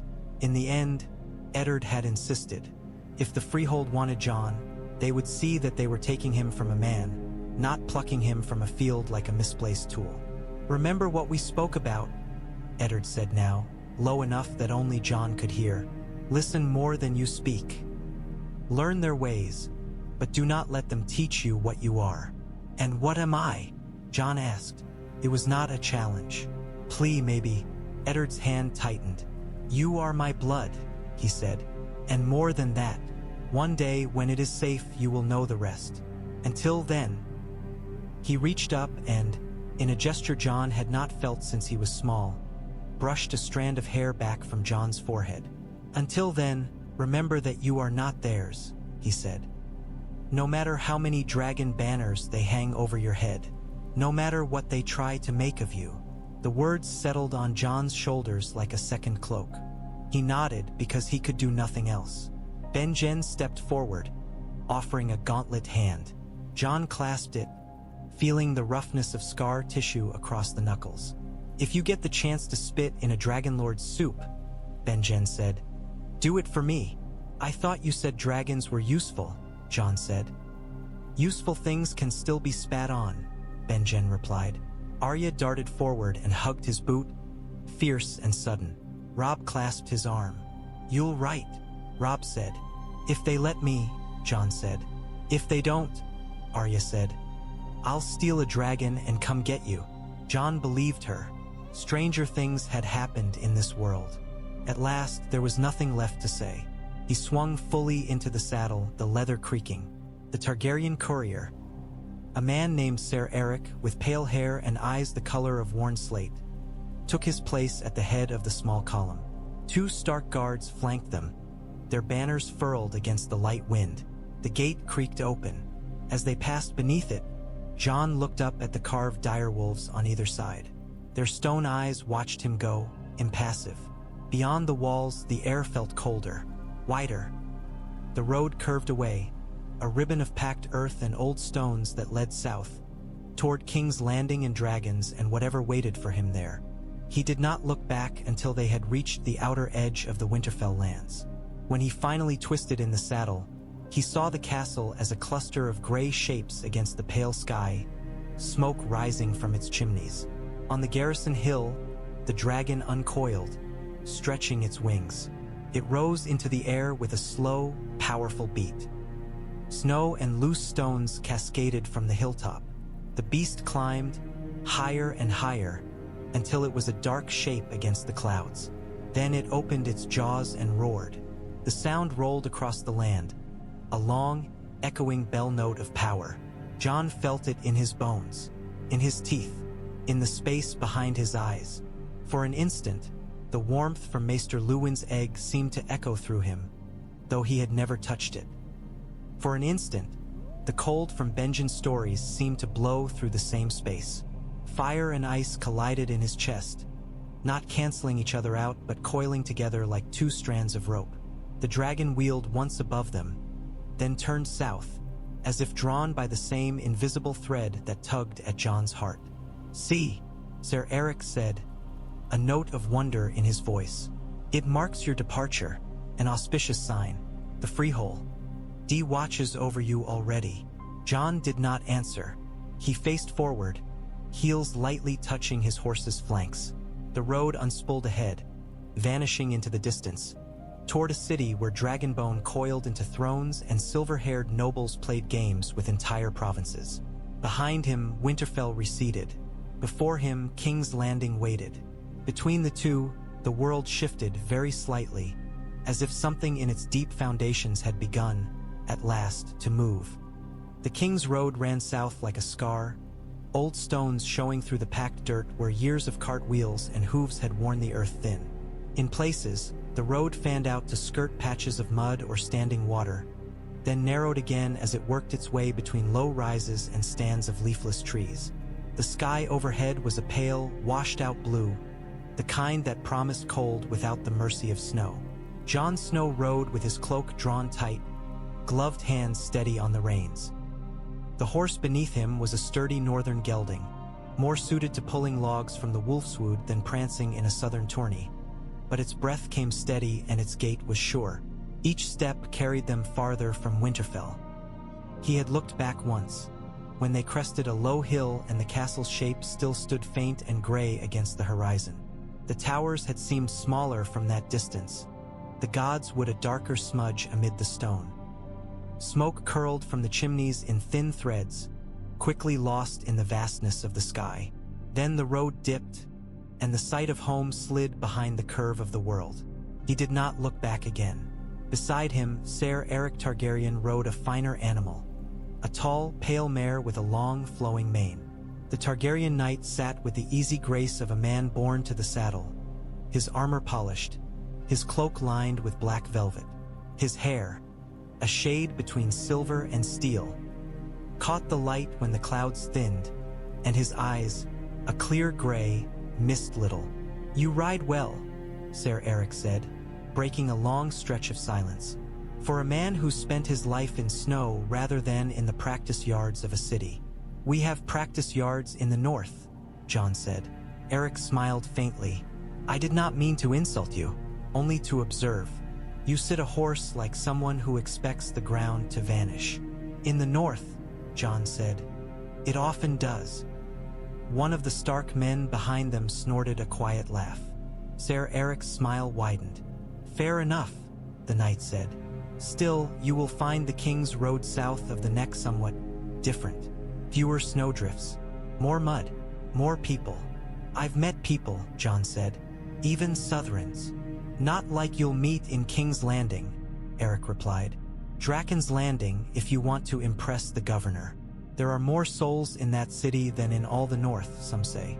Every kind of man and woman. Every kind of lie." "Do you like it?"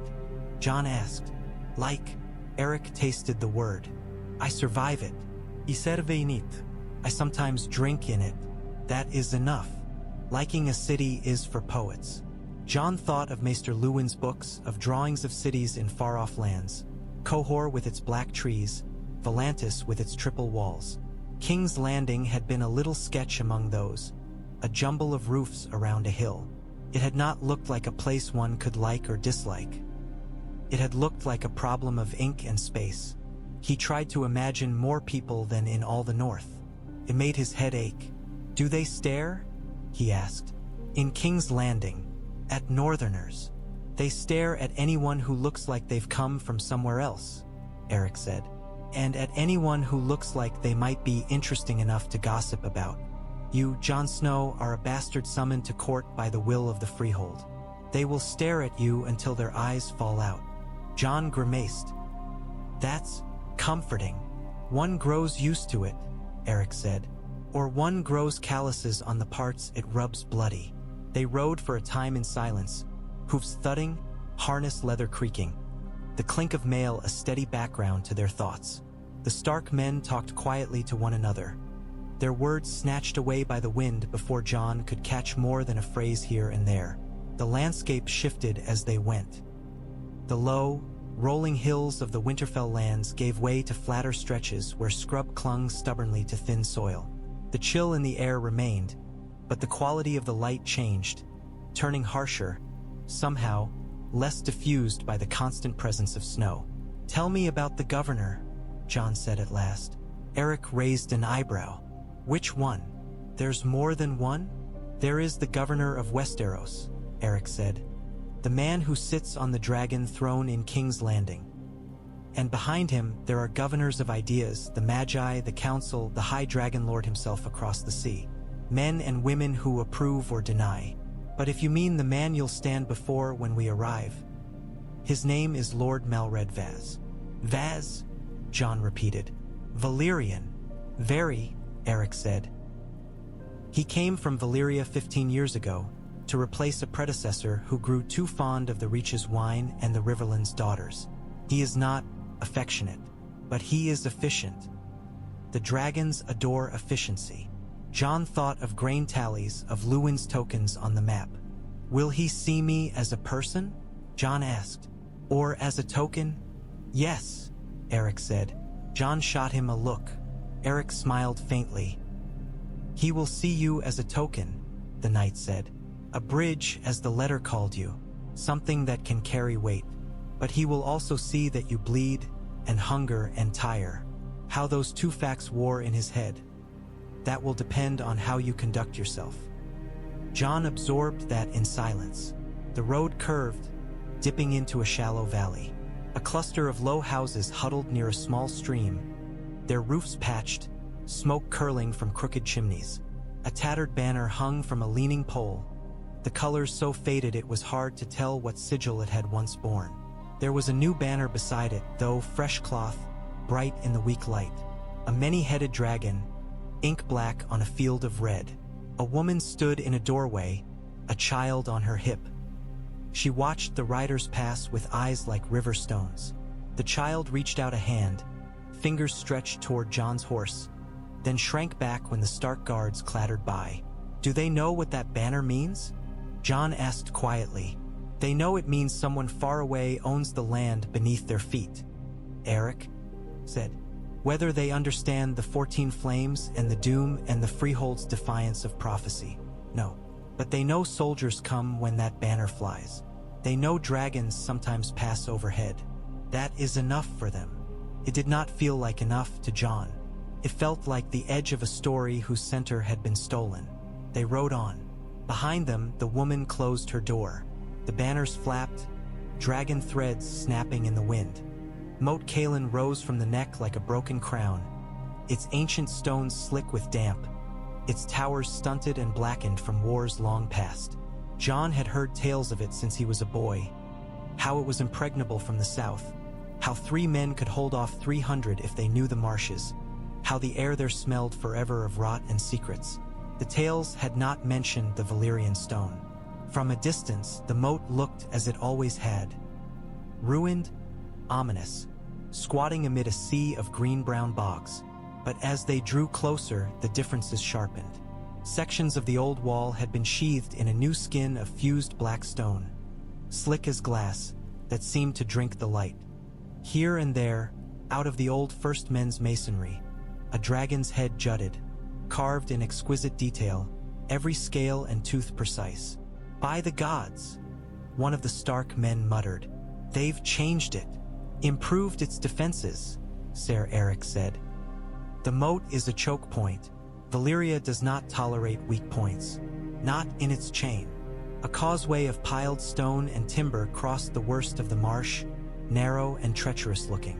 Guards in stark gray and Valyrian black stood at intervals, their breath steaming. Beyond them, a low gatehouse had been rebuilt in the freehold style, its arch flanked by 2 rearing dragon statues. Jon could feel the ground under the causeway shift, slightly with each step. The bogs sucked at the stones, reluctant to bear their weight. "How do they get dragons to land here?" he asked. "They don't always," Eric said. "Some roost farther south and only fly over when needed. The one posted here now is small, young, a token and a watchtower." Jon glanced up. The dragon perched on the highest intact tower was indeed smaller than the one at Winterfell, though small was a relative word when it came to dragons. Its body was about the length of 3 horses, its wings folded close to its sides. Its scales were mottled brown and gold, blending unervingly with the bog water and dead reeds below.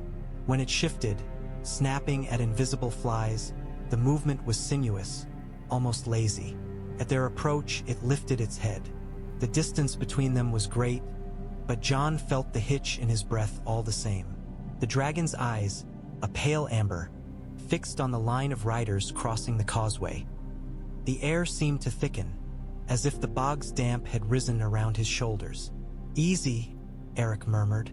Though it was not the horse he spoke to, the dragon did not roar. It made a low, rumbling sound in its throat, more like a cat's purr than a lion's growl. A coil of steam rose from its nostrils, drifting away on the chill wind. Jon's horse tossed its head, ears flicking back. Jon laid a hand on its neck, murmuring nonsense. "It finds something interesting," Eric said quietly. "Again." "Again?" Jon asked. "At Winterfell," Eric reminded him. "It was not only you who noticed the way that dragon looked at you. The garrison commander wrote to the governor about it. The governor wrote to Valyria. The result is your summons." "So this one," Jon said, watching as the dragon's gaze followed them along the causeway. "What does it feel?" "Curiosity," Eric said. Perhaps hunger, perhaps something else. Dragons feel differently than we do. But when enough of them react the same way to the same person, he let the sentence trail off. At the gate, a northerner with a graying beard and a Stark badge over his heart stepped forward. Lord Stark's men, he said, eyeing Jon and the guards. Aenna Targaryen, we don't see many of your kind here, Sir. Eric inclined his head. Sir Eric Targaryen, in service to the governor. We ride with Lord Stark's blessing, carrying one of his household to King's Landing. The man's gaze shifted to Jon. Something flickered there, recognition of a sort. He had the look of one who had seen Eddard's face more than once and was troubled by its echo. Snow, he said. Ned's boy. Jon nodded, unsure whether correction was worth the breath. The man said, half to himself. Well, mind the bogs and the dragon both. One'll suck you under, the other'll burn you up. We'll try to find a third option, Jon said. The man barked a short laugh and stepped aside. They passed under the gate, the cold damp wrapping around them like a shroud. The inside of Moat Cailin was a maze of half-collapsed walls, slick staircases, and patches of standing water. Valyrian engineers had built raised walkways of fused stone between key points, their surfaces slick but sturdy. Northmen and legionaries moved along them, nodding to one another with a wary, shared respect that came from surviving the same miserable posting. There are places where the old and new stones don't meet cleanly, Eric said as they navigated the labyrinth. Cracks you can't see until you're in them. Men have vanished that way. The bog is patient. The North remembers, Jon murmured. Remembers what? Eric asked. Everything, Jon said. That's our trouble. At one point, they crossed a narrow bridge where the bog spread out on either side, dull and motionless. In the murk below, pale shapes floated just under the surface. Half-rotted tree trunks, perhaps, or something else. Jon was glad when the horse's hooves found solid ground again.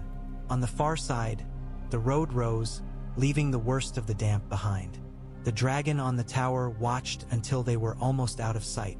Jon could feel its gaze like a hand between his shoulder blades. When the moat's ruins finally vanished behind a stand of scrub pines, the air seemed to lighten.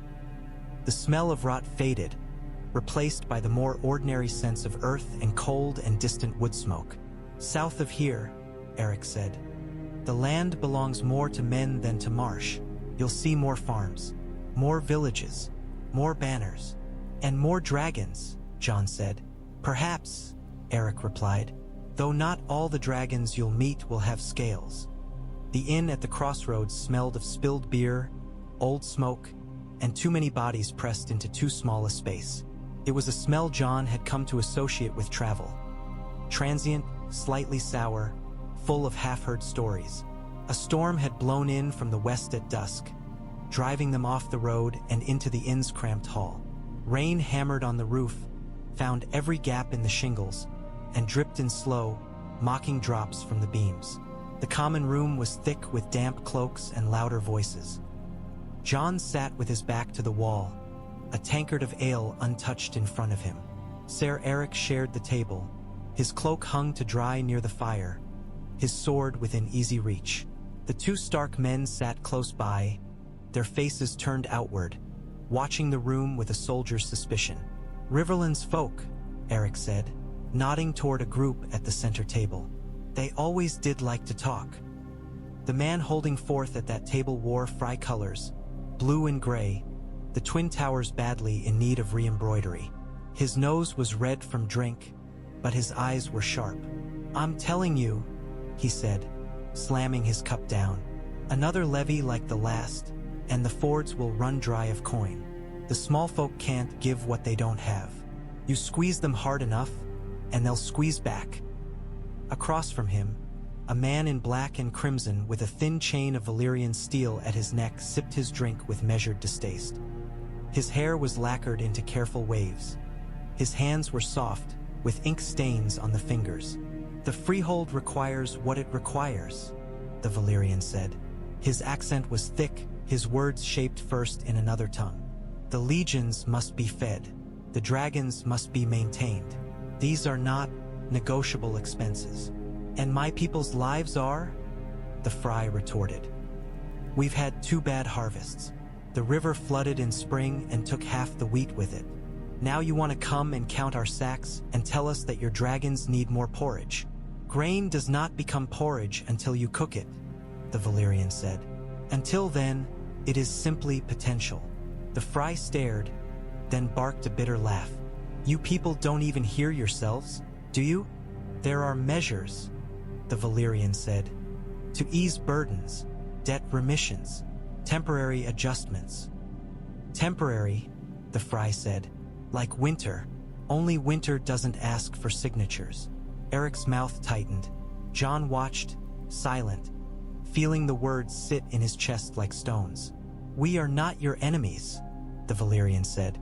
Without the freehold, what would you have? Petty kings squabbling over every hill, raiders on every road, the Ironborn on your shores, old men at the inn telling tales of monsters beyond the wall. The Fry cut in. Instead, we have new men in fine cloaks taking our grain. Stability, the Valyrian insisted. Order. Chains, the Fry replied. You just paint them pretty. A murmur of agreement ran through some of the other tables. Not loud, not yet, but enough that the Valyrian stiffened. His hand fell unconsciously to the steel at his throat. Eric shifted in his seat, the motion subtle but enough to make the Stark men look his way. Will there be trouble? Jon asked under his breath. Not tonight, Eric said. The Freys are cowards by reputation, but not fools, and the taxman knows that if he starts something here, he may not make it to the next town. Still, he watched as the Valyrian tax collector pushed his cup away and rose, drawing his cloak around his shoulders. This realm is one piece of a great whole, the man said, looking down at the Fry. You see only your fords. We see the world. You would do well to remember that. I remember a time before your dragons came, the Fry said. When we had fewer coins, maybe, but more breath. The Valyrian's lips thinned. He left without another word, his 2 guards falling in behind him. The door opened, letting in a blast of cold air and the sound of driving rain. Then it closed, and the inn settled into a lower, tenser hum. Always the same, Eric said. They don't understand that when Valyria breathes, the world breathes easier. Does it? Jon asked. Eric gave him a sideways look. You doubt it. I know that when dragons fly, men look up and wonder if they're about to burn, Jon said. Maybe they breathe easier after they pass. But in that moment, he shrugged. Eric took a slow drink of his ale. You think the old way was better? He asked. 7 kings, 7 armies, each one raiding the other whenever they got bored? I wasn't there, Jon said. Were you? No, Eric admitted. But I've read the histories. I've seen the bones. There were fewer dragons then. More graves.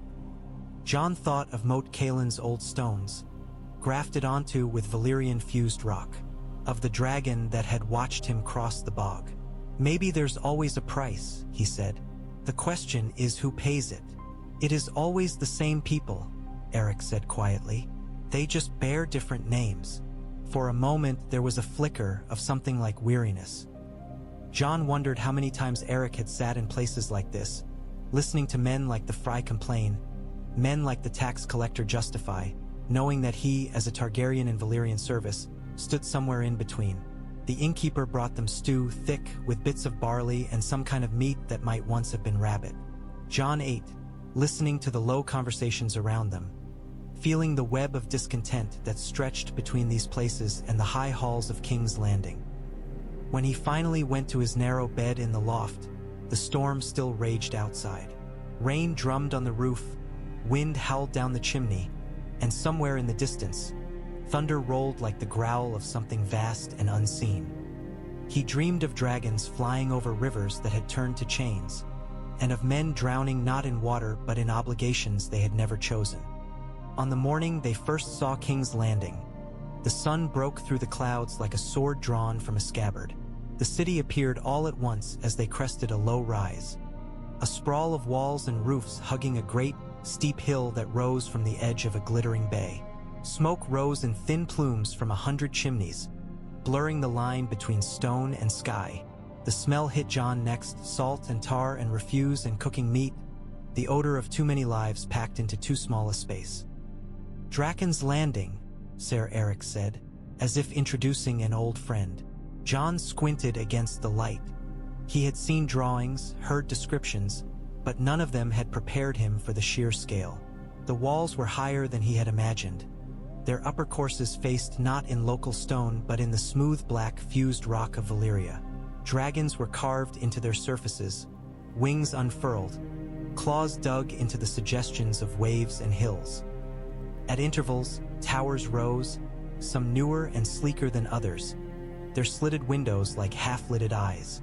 Above it all, on the hill, the palace loomed, a cluster of towers, domes, and bridges of stone that seemed almost too delicate to hold their own weight. Light slid along their edges in odd ways, sometimes vanishing into the material as if swallowed.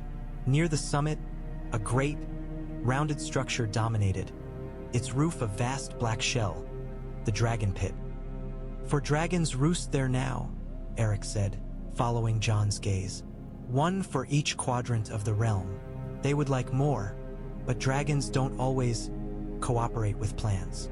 Below the palace, the rest of the city spilled outward in uneven rings. Cramped houses, sloping streets, markets, temples, warehouses.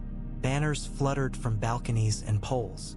Jon saw familiar sigils among them: Stark, Tully, Tyrell, Lannister, but they were smaller, secondary to the ever-present many-headed dragon.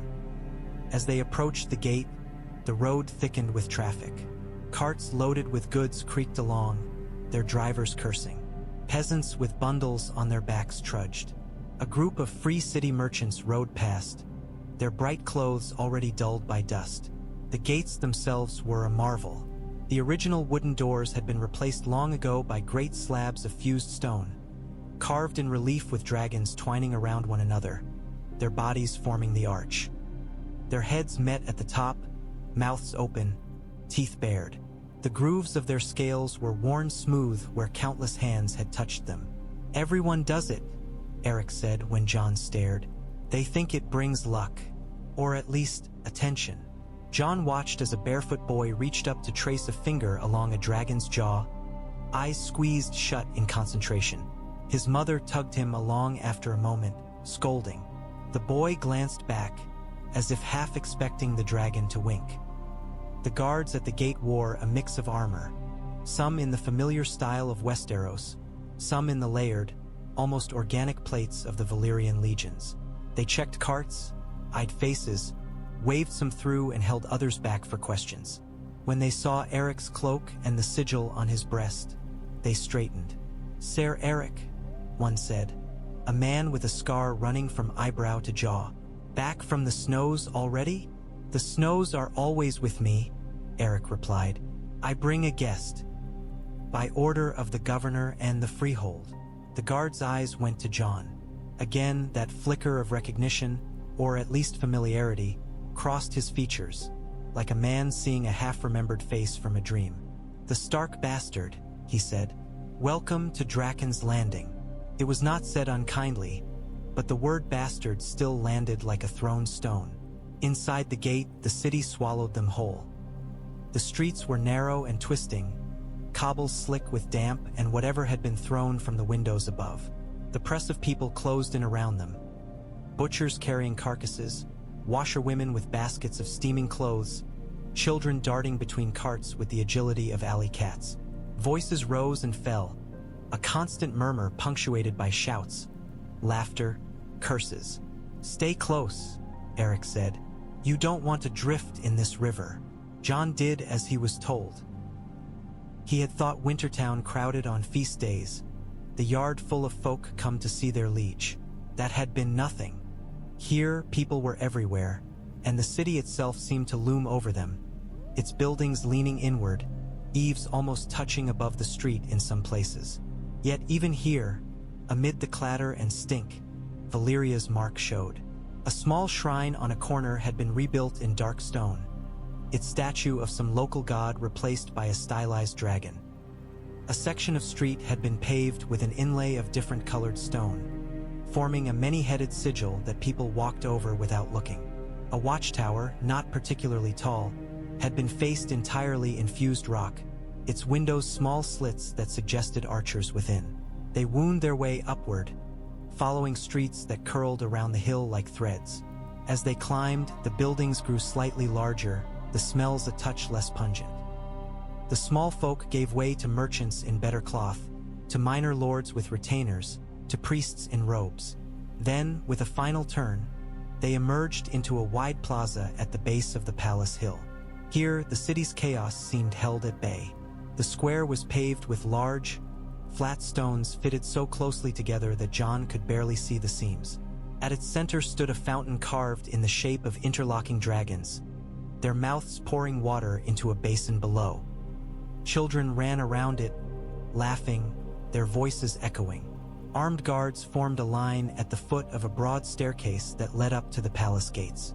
Above those gates, the many-headed dragon of the freehold spread its wings, carved in such detail that Jon could see individual scales.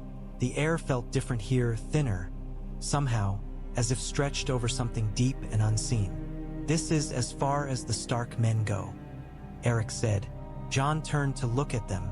They sat their horses with the stiff discomfort of men who had never quite trusted stone that did not come from their own quarries. "Take word to my father," Jon said. "Tell him I arrived." "We will," one said. "Keep your eyes open, Snow. And your head down," the other added. Jon managed a crooked smile. "I'll see what I can do." They clasped forearms, the gesture brief but solid. Then the Stark men wheeled their horses and rode back the way they had come, swallowed by the city's slope. "Come," Eric said. "The Dragonlords don't like to be kept waiting." The palace swallowed sound. That was Jon's first impression as he stepped through the great doors and into the entrance hall. The murmurs of the city, the clang of horseshoes and hawkers' calls, faded behind him as if someone had closed a hand around them. In their place came a different quiet, the hush of stone that had watched kings bend their knees and heads roll on its floors. The hall was vast, its ceiling lost in shadow. Dragons crawled along the upper reaches, carved in relief, their bodies coiling around pillars, their eyes picked out in bits of colored glass that caught the light. Sunlight lanced through tall, narrow windows of red and gold glass, painting the floor in shards of color. At the far end, a long stairway rose to a raised dais, and on that dais sat the dragon throne. It was more intricate than Jon had imagined from Maester Luwin's descriptions. A twisted spiral of dragon bone, black and off-white, fused with obsidian so that the whole seemed to grow from the floor. It did not look like a chair so much as a piece of some enormous skeleton thrust up from the earth. The man sitting at its base seemed almost like an afterthought. Governor Malred Vaz was not an imposing figure at first glance. He was of average height and build, his hair the pale blonde of those Valyrians whose blood was mixed with that of Westerosi houses, his eyes a cool, light gray. He wore robes of black and deep red, the many-headed dragon embroidered on his chest in thread that caught the light with an oily sheen. A chain of dark metal links hung around his neck, each link engraved with a different sigil. Westerosi houses, Jon realized, among others he did not recognize. He did not rise when Eric and Jon were led forward, but his attention sharpened. It was like having ice laid across Jon's skin. To the governor's right stood a cluster of advisors in fine robes, magi with glassy eyes, minor dragonlords come from Valyria to oversee their interests, a few Westerosi lords who had bent the knee early and thoroughly. To his left, near enough to touch the edge of the throne if she wished, stood Daenerys Targaryen. She was younger than Jon had imagined and older. The silver of her hair made her seem like something out of legend, but her face was that of a woman not yet 20, her features fine-boned and clear. Her eyes, when they met his, were a startling shade of violet, deeper than the pale amethyst sometimes seen among Valyrians born in Westeros, more vivid. She wore a gown of white that fell like water around her, cinched at the waist with a belt of small, linked dragon heads. Over it, she wore a half-cloak of pale fur, the sort of thing Jon might have seen in Winterfell repurposed into something more delicate. Her hair was braided in a complex pattern he could not follow. She looked at him, and something in her gaze tightened, as if she, too, felt a pull she had not expected. Eric stopped at the base of the stair and went to one knee, his head bowed. Jon hesitated a heartbeat, then dropped to one knee as well, mimicking the motion he had used in Winterfell's hall when acknowledging his father. "Governor," Eric said, "by your command, I present Jon Snow, of the House of Stark's blood, summoned from the north to stand before the dragon throne." Whispers stirred among the advisors. Jon kept his eyes lowered, but he could feel the weight of their stares. There was curiosity in them and calculation, and a hint of something sharper. "Rise," Governor Vis said. His voice was pleasant, cultured, with a faint accent that hinted at long years in Valyria. Jon stood. The governor's gaze traveled over him, taking in the Stark cloak with its subtle Valyrian trim, the direwolf pin, the sword at his hip. "So," Ves said, "this is the boy the dragons find intriguing." It did not sound like a compliment. Jon forced his voice steady. "I am Jon Snow, my lord, ward of Eddard Stark, Lord of Winterfell, Warden of the North. I came as summoned." "You came because you were ordered," Ves said. "Let us not pretend otherwise. Still, obedience is a kind of courtesy." Jon said nothing. There was no safe response to that. Daenerys shifted slightly, drawing the governor's attention for a heartbeat before it returned to Jon. "You have seen dragons," Ves said. "In the north." "Yes, my lord," Jon said. "At Winterfell, at Moat Cailin. And they reacted to you in unusual ways," Ves said. "So reports tell us." Jon swallowed. "They looked at me. They stared. It made the men around me uneasy." Ves's lips twitched. Men are often uneasy in the presence of things they do not understand. Dragons, for example, or the idea that their world is part of a greater whole. He rose then, slowly, descending the steps one by one. Up close, Jon could see the fine lines at the corners of his eyes, the way his hands moved with deliberate care. "The Freehold believes in efficiency," Ves said. "We do not like to leave potential unmeasured. You are potential Jon Snow, potential resonance, potential bridge." "I am a man," Jon said, before he could stop himself. A murmur went through the hall like a wind through dry grass. Ves's brows lifted, but his tone remained mild.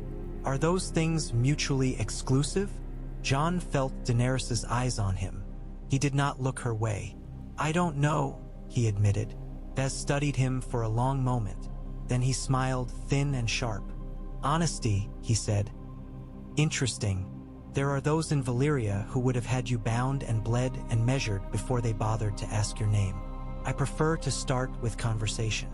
He turned slightly, indicating Daenerys with an elegant gesture. "This is Princess Daenerys Targaryen," he said. "Born of Westeros, raised partly in Valyria, kin to the line that once sat on a lesser throne in this city. She will be your guide for now, your tutor perhaps, your keeper." The words stung and comforted both. Daenerys inclined her head. "Jon Snow, sh," he said. Her voice was lower than he'd expected, warm, with a hint of something like music in it. "Welcome to Drakon's Landing." "Princess," Jon said, bowing his head. "You will be housed in the East Wing," Ves went on. "Close enough to the dragon pit that we can conduct observations. Far enough that you do not stumble into anything you should not see." "And what should I see?" Jon asked, unable to help himself. Ves's smile grew just a fraction. "What we choose to show you," he said. "To begin with, you will see how dragons, of flesh and of policy, respond to you. If you are to be a bridge, we must know how much weight you can bear before you crack." Jon met his gaze and, for once, did not drop his eyes. "I have borne weight before," he said. "I do not doubt it," Ves replied. "The North breeds men of bone." The question is whether your bones are only Stark or something more. The way he said it made Jon's skin prickle. Daenerys's eyes flicked between them, thoughtful.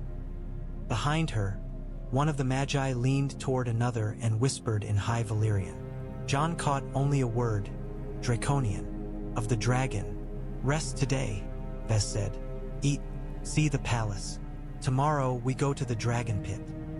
He turned away, climbing back toward the throne with the easy certainty of a man who had never doubted his place above others. Courtiers moved to follow him, their whispers rising. Daenerys remained where she was. Come, she said to Jon, when the formalities had loosened, the hall beginning to empty. Let me show you the view from the balcony. It is the only place in this palace where the wind feels honest. The balcony faced the bay. From here, the city looked less like an animal crouched for attack and more like a living thing at rest. Roofs overlapped in a pattern that reminded Jon, absurdly, of scales. The streets were veins, pulsing with late-day activity as people hurried to finish their business before nightfall. Beyond the walls, ships dotted the water, their sails catching the dying light. Daenerys leaned on the balustrade, her hands wrapped around the carved stone dragons as if they were familiar companions. When the sea is calm, she said, the light turns it into a mirror. Valyrian sailors can read the ripples like others read scrolls. They say they can tell when a storm is coming from a day away just by watching how the water breathes. Jon watched the waves for a moment, then the ships, then her. Do you believe them? He asked. I have seen them proven right more often than not, she said. Belief is optional. The wind tugged at a loose strand of her hair, pulling it across her cheek. She brushed it back absently. What do you see, Jon Snow? She asked. When you look at this. Too many people, he said, then flushed. I mean, she laughed, a quick, genuine sound. I thought the same when I was a child. I came here once when I was younger for a year. I hated it. The noise, the smell, the way the walls seemed to lean over you. I missed Valyria, the open terraces, the sky over the 14 flames. Jon glanced at her, surprised. You miss a place built on volcanoes and sorcery, he said. I miss a place where I knew the shape of things, she said. Here everything is in between. Westeros, but not. Valyria, but not. Sometimes I think the city itself is a bridge.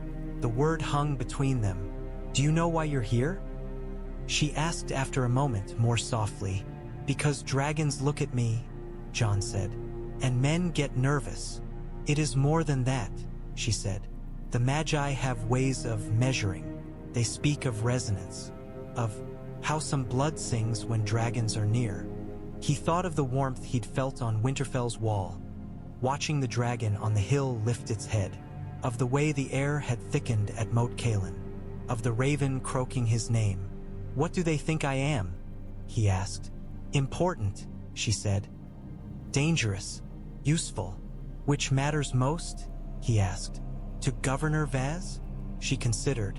Useful. To Valyria. Dangerous and important are often the same thing. And to you? He pressed, surprising himself. She turned to look at him fully. In the fading light, her eyes were a deep, strange purple, catching hints of the sky's colors. To me, you are a question, she said. One I have been waiting for without knowing I was. It was not the answer he had expected. It left him off balance. You knew I was coming, he said. It was not a question. Not by name, she said. But letters reach me. The governor does not share everything with me, but he shares enough. There were reports. A northern boy, bastard-born, who made dragons uneasy. Then came the summons. And now you stand here. She looked past him, toward the north, though from here there was only haze and suggestion where land might be. My brother spoke of such a one, she said quietly. Rhaegar. He was always looking, listening. He said there would be someone who carried both ice and fire, who did not belong wholly to one or the other. Jon's breath hitched. He said that? He asked. Often, she said.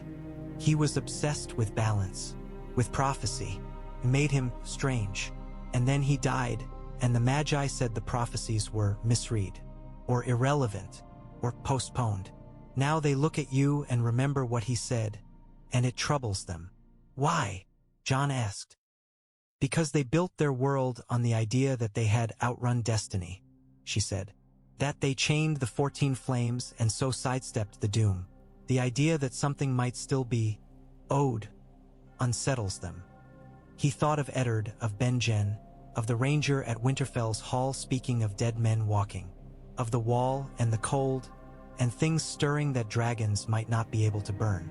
Maybe the doom they avoided wasn't the only one, Jon said. She studied him. Careful, she murmured. If you say that where the wrong ears can hear, they will call you heretic. Or mad. Or both. Do you think I'm mad? He asked. No, she said. I think the world is larger than they allow themselves to admit, and that you have one foot in a part of it they don't understand. He leaned his hands on the stone, feeling the coolness seep into his palms. Tomorrow, she said, you'll go to the dragon pit. The Magi will ask you to stand near dragons, to touch them, to see how they react. They'll take your blood. They'll watch how fast your heart beats. And if my heart beats too fast? He asked. They'll be delighted, she said, and frightened, and then they'll argue about what to do with you. And what do you think I should do? He asked. She smiled, but there was steel in it. Survive, she said.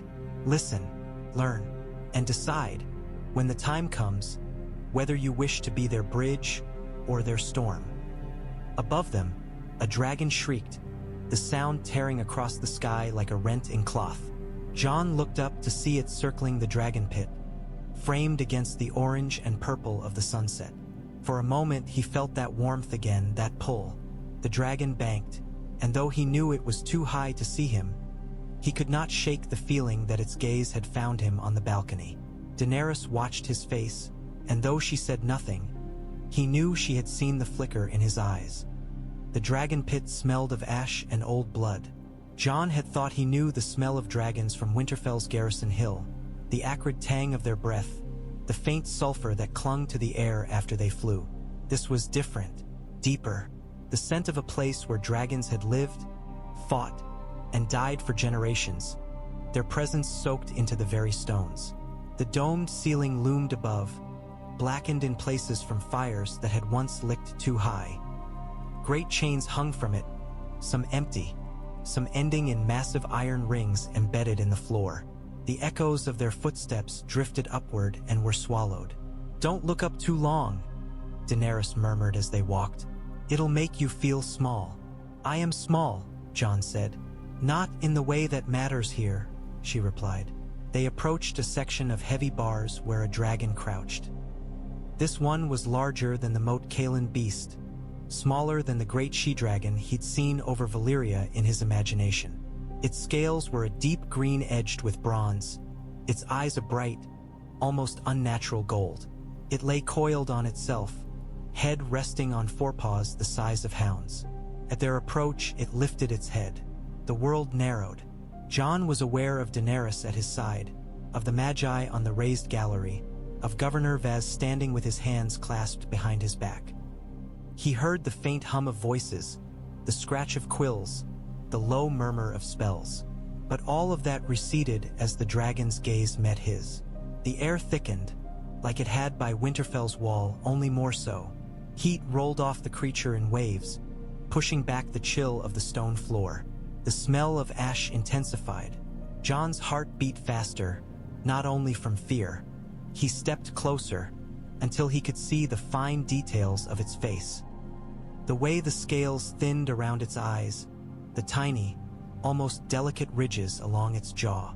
The dragon's pupils narrowed, then widened, as if trying to fix him in focus. Easy, Daenerys murmured, though whether to Jon or to the dragon, he could not tell. Speak, one of the Magi called from above. The man's voice was thin and reedy, his head shaved smooth, his eyes unfocused as if they looked at something beyond the physical. Why? Jon asked without looking away from the dragon. We wish to see if your voice has impact, the Magus said. If dragons respond to certain tones, certain intentions. Jon felt vaguely ridiculous talking to a beast the size of a house, but he drew a breath. "Hello," he said. His voice sounded small to his own ears, swallowed by the vastness of the pit. The dragon's head tilted. "I'm Jon," he said. "Jon Snow." Nothing. Then the dragon huffed, a small exhalation that sent a gust of hot air over him. It wasn't quite a snort. It wasn't quite nothing. "I don't know what you want from me," Jon admitted, perhaps more to the watching men than to the dragon. "I don't know what they want from you either. Maybe we're both here to be measured." The dragon blinked slowly, then uncoiled a little. Its head dipped, just a fraction, and a low, thrumming sound vibrated in its chest. It was like distant thunder.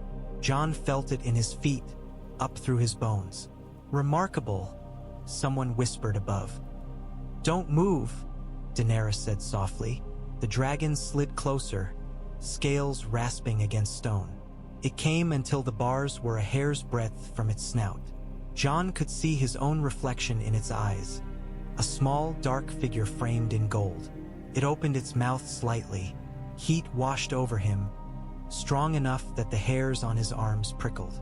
There was a moment, a heartbeat, when Jon thought it might simply lunge, crushing the bars, ending him in a wash of fire and teeth. Instead, it did something stranger. It lowered its head until its snout rested against the bars, as if in greeting. Submission, some part of him wanted to call it, though that seemed absurd. Jon's hand lifted of its own accord. "Careful," Daenerys breathed. He hesitated, then touched the dragon. Its scales were smoother than he'd expected, hot and hard under his palm. The heat shot up his arm, into his chest, into his throat. His vision stuttered. For an instant, he saw not memories, not images, but impressions. The feel of air under wings, of sunlight on scales, of the earth far below, small and inconsequential. The taste of ash and blood. The sound of a woman's voice singing in a language older than any he knew, echoed by a man's deeper tone. He jerked his hand back, gasping. The dragon's eyes narrowed, then widened again. It made a soft rumble, almost questioning. On the gallery, the Magi erupted into excited chatter, their composure cracking. "Did you see? The candle, look! Resonance off the scale." Jon staggered, caught himself on the bars. Daenerys' hand came to his arm, steadying. "What did you feel?" she asked. He searched for words and found them wanting. "Heat," he managed. "Flight. Voices. Not mine." Her grip tightened. "Voices." He nodded, swallowing. "Whose?" she pressed. "I don't know," he said. They felt old.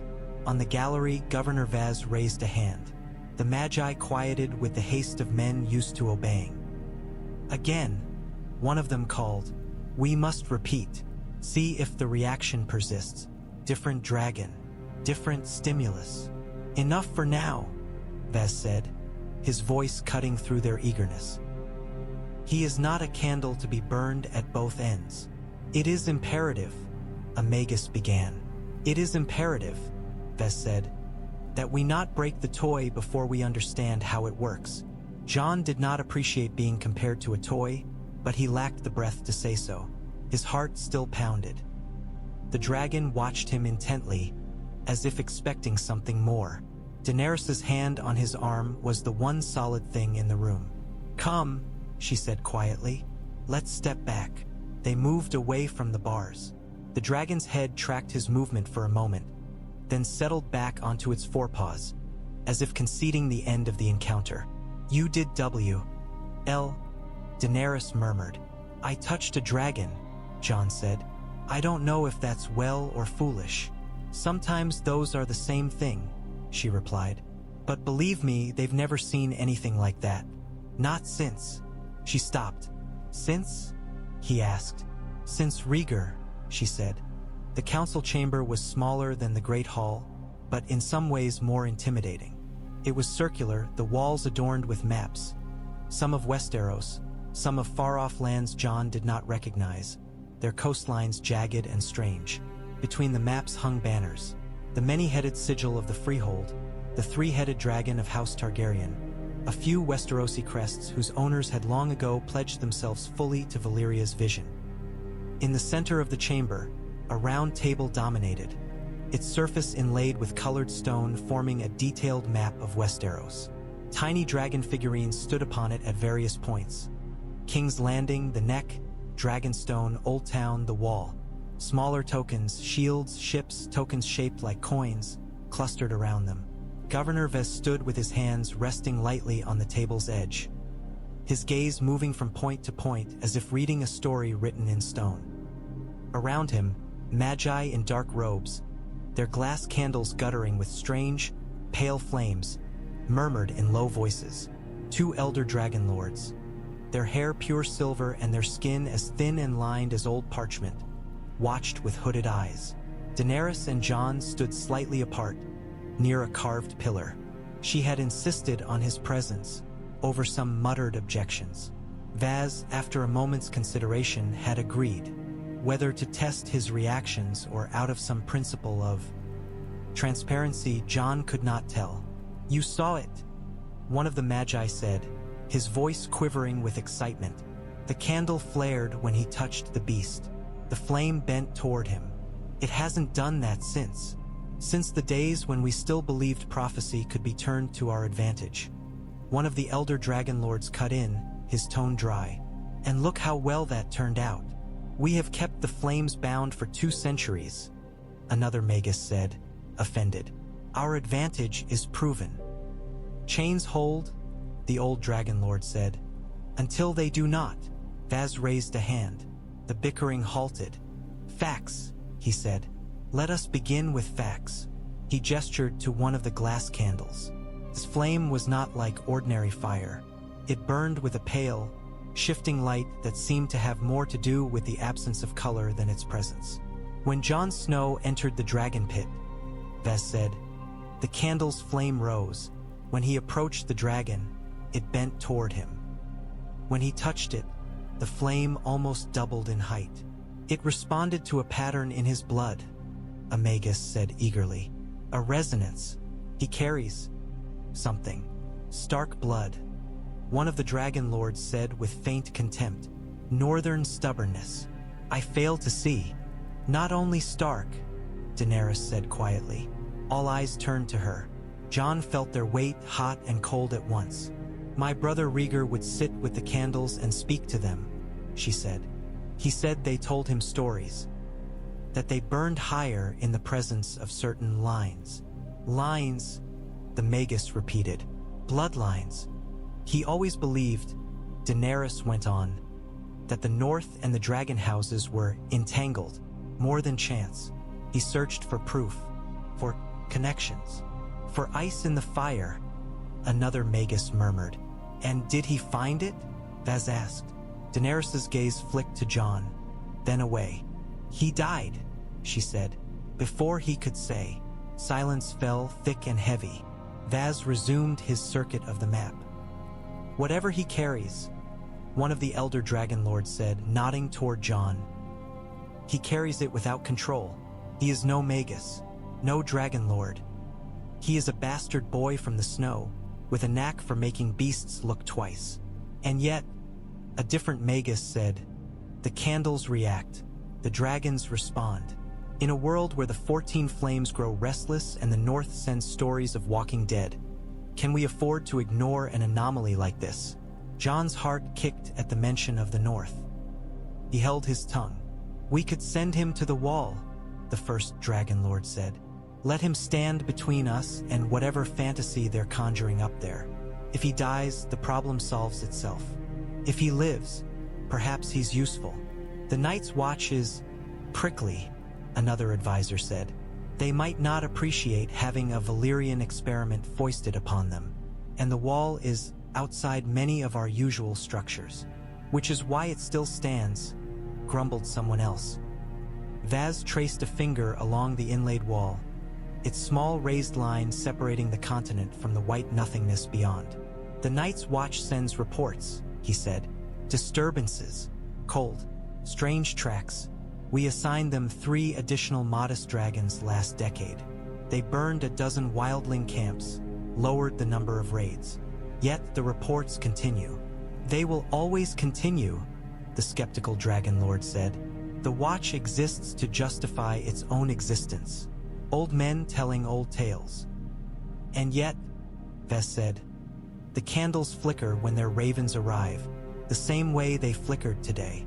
He looked up, his gaze resting on Jon. Bloodlines, he said. Rhaegar's obsession. A stark bastard who makes dragons bow their heads. A wall built by men who feared something more than dragons. Flames that do not sit as still as they once did. I do not like coincidences. Coincidence is a word men use when they are too tired to think harder, Amegas said. Or when they are afraid of what thinking will show them, Vaz replied. He stepped away from the table. We cannot send him back, he said. That much is obvious. Valyria expects results.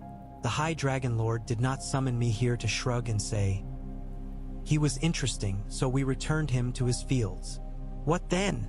Asked the Elder Dragonlord. Train him? As what? A Dragonlord? Blasphemy. Amegas? He has no discipline. Train him as himself, Daenerys said. They all looked at her again. Explain, Vess said. Teach him what he needs to survive here, she said. To understand our ways without being swallowed by them. Let him learn to ride, perhaps. To see the world from a dragon's back. Let him see the north. From that height. If he is to be a bridge, as you keep saying, let him know both shores. A northern boy on a dragon, the skeptical Dragonlord said with distaste. Next you'll suggest we invite the Greyjoys to a swimming contest. Daenerys did not flinch. You are afraid, she said. The old man's eyes narrowed. Of a bastard? Of what he represents, she said. Of the possibility that the world is moving in ways you did not foresee. Fear is a kind of wisdom, he said. And paralysis is a kind of death, she replied. Vaz watched the exchange with a faint, inscrutable smile. Princess Daenerys has a point, he said. If we keep him caged here, poked and prodded, we will learn only how he reacts to confinement. If we give him space, we might see more. And if he uses that space to foment rebellion? The Dragonlord demanded. To whisper northern tales into dragon ears? Then we will know that as well, Vess said. And we will have him where we can still reach him. His gaze slid back to Jon. It was like being measured against a scale that had no numbers, only a sense of enough and not enough. You will stay, Vess said. You will learn. You will not leave the city without my permission. You will go to the training yards, the libraries, the dragon roosts. You will be observed. Jon swallowed. And if I refuse? A faint flash of amusement touched Vaz's eyes. Refusal is a luxury enjoyed by men with fewer dragons overhead, he said. But if you must have the illusion of choice, consider this. Beyond these walls, in the north, things are stirring that knives and arrows cannot stop. Here, at least, you have a chance to understand the tools Valyria offers. Tools to do what? Jon asked. When the time comes, Vess said, you may decide that for yourself. The training yard was a rectangle of packed earth and worn stone, ringed by a low wall and overlooked by balconies. Sunlight poured into it in the mornings, catching dust motes and the occasional flicker of torchlight from the archways leading back into the palace. Jon stood in its center, wooden sword in hand, leather armor strapped over his tunic. Sweat dampened his hairline despite the coolness of the air. Across from him, a Valyrian legionary circled, practice blade held low. The man was older than Jon by a decade, perhaps more, his build compact and solid. His armor bore the marks of many campaigns. The legion crest on his chest was scratched. The painted dragon faded but still visible. Again, Ser Eric called from the side. His voice carried easily over the yard. Watch his shoulders, Snow. They'll tell you where his blade will be before his hands do. Jon adjusted his stance. The legionary moved first, feinting low, then swinging high. Jon lifted his sword to meet the blow. the jolt shuddering up his arms. He felt the familiar rhythm of combat settle into him, the narrowing of the world to the man in front of him, the sense of his own body as weight and leverage and angle. He stepped inside the legionary's guard, hooked his wooden blade behind the man's knee, and twisted. The legionary grunted as his leg went out from under him. He hit the ground hard, dust puffing. Jon brought his practice sword to the man's throat, not touching but close enough to be a promise. "Yield," Jon said. The legionary laughed breathlessly. "A northern pup," he said. "And yet yield." Jon stepped back, offering a hand. The man took it, hauling himself upright. "Again," Eric said, satisfaction and something like pride in his tone. From the balcony above, Daenerys watched with her hands resting on the stone. Beside her stood a few other noble youths, children and cousins of Dragonlords, a Lannister boy with hair like spun gold, a Tyrell girl with sharp eyes. They whispered among themselves, casting glances down. "He fights well," Daenerys said quietly. "He fought well before he came here," Eric replied.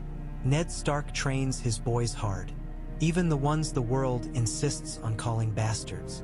"Names are chains," she said. "Chains can be used as weapons," Eric replied, "dragged in the right direction."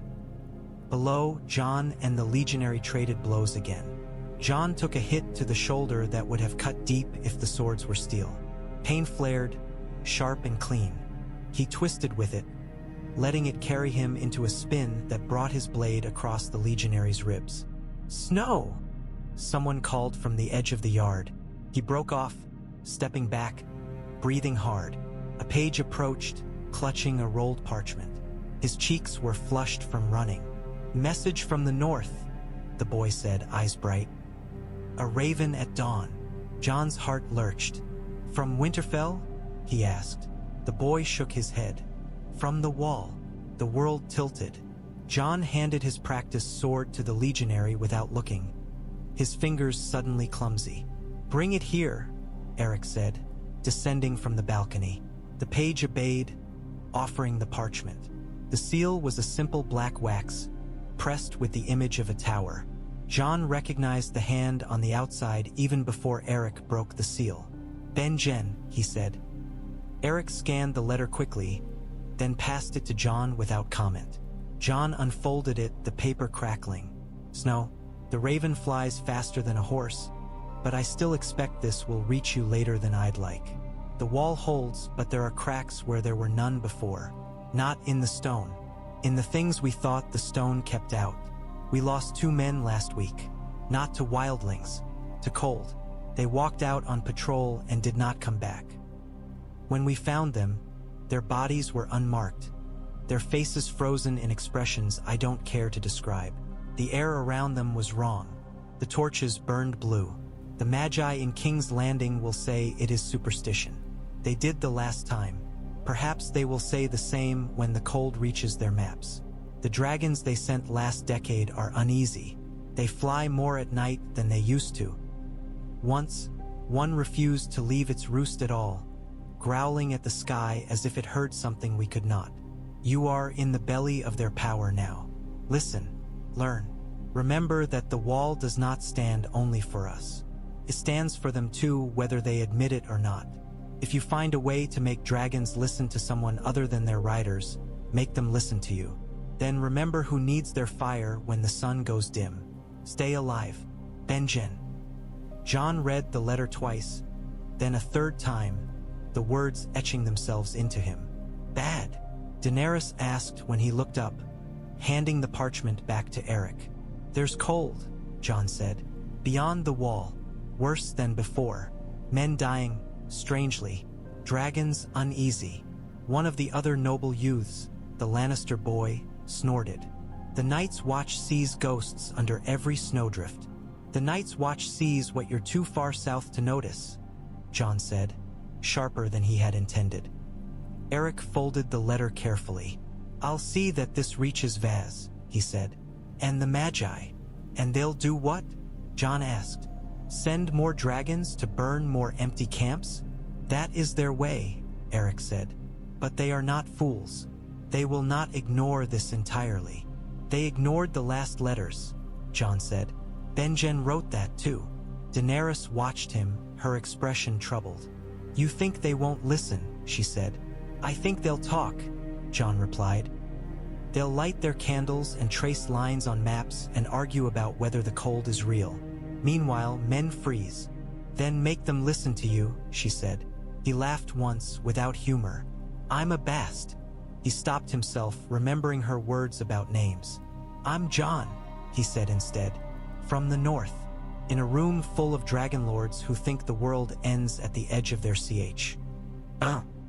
Chains can be broken, she said softly. He looked up at her. So can bones, he said. The trick is knowing which breaks first. Far from King's Landing, beyond the narrow sea and leagues of open water, Valyria burned. The city stretched around the base of the 14 flames, its towers and terraces gleaming with reflected fire.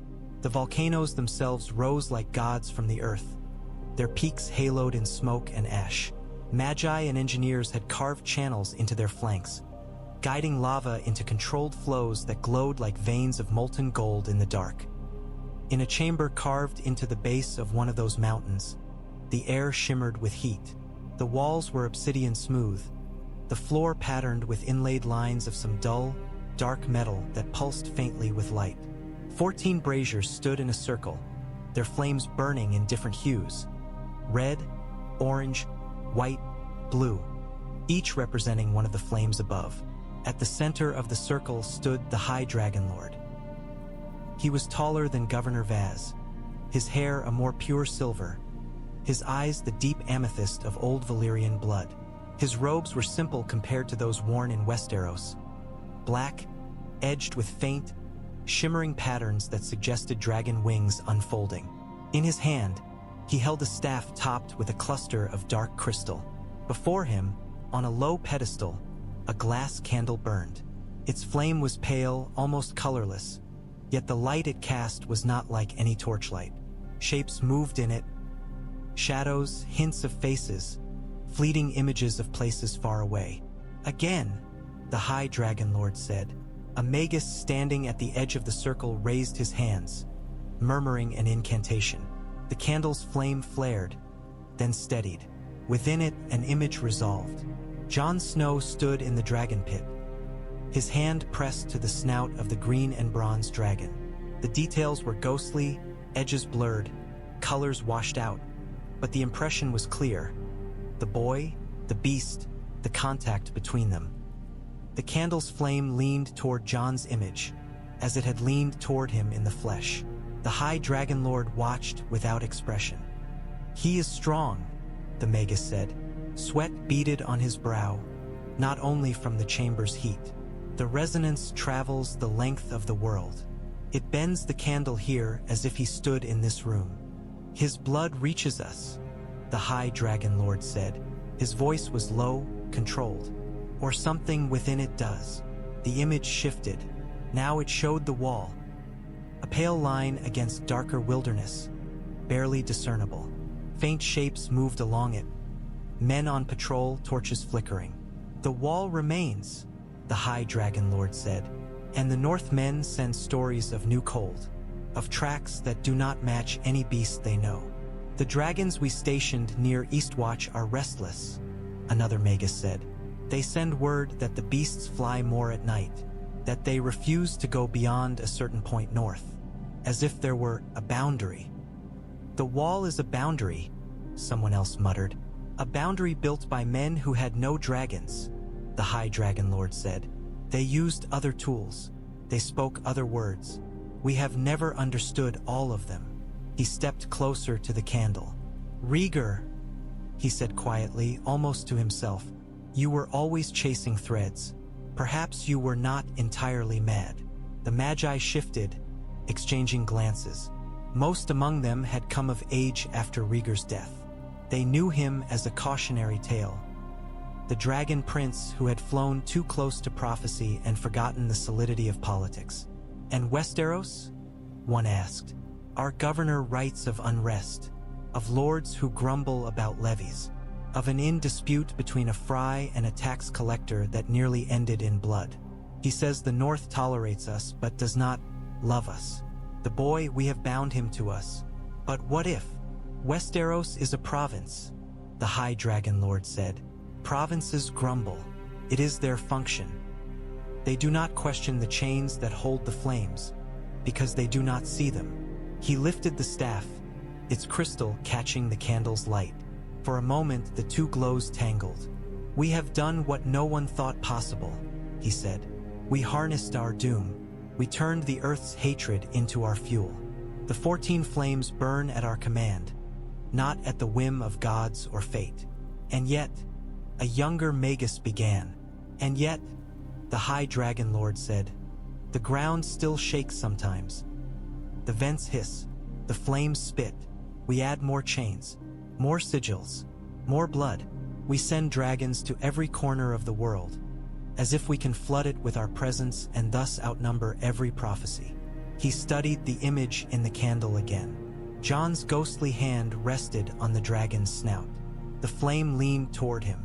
What we did not account for, the High Dragonlord said softly, was that the world might change its terms, that if it could not unmake our chains, it might reach around them.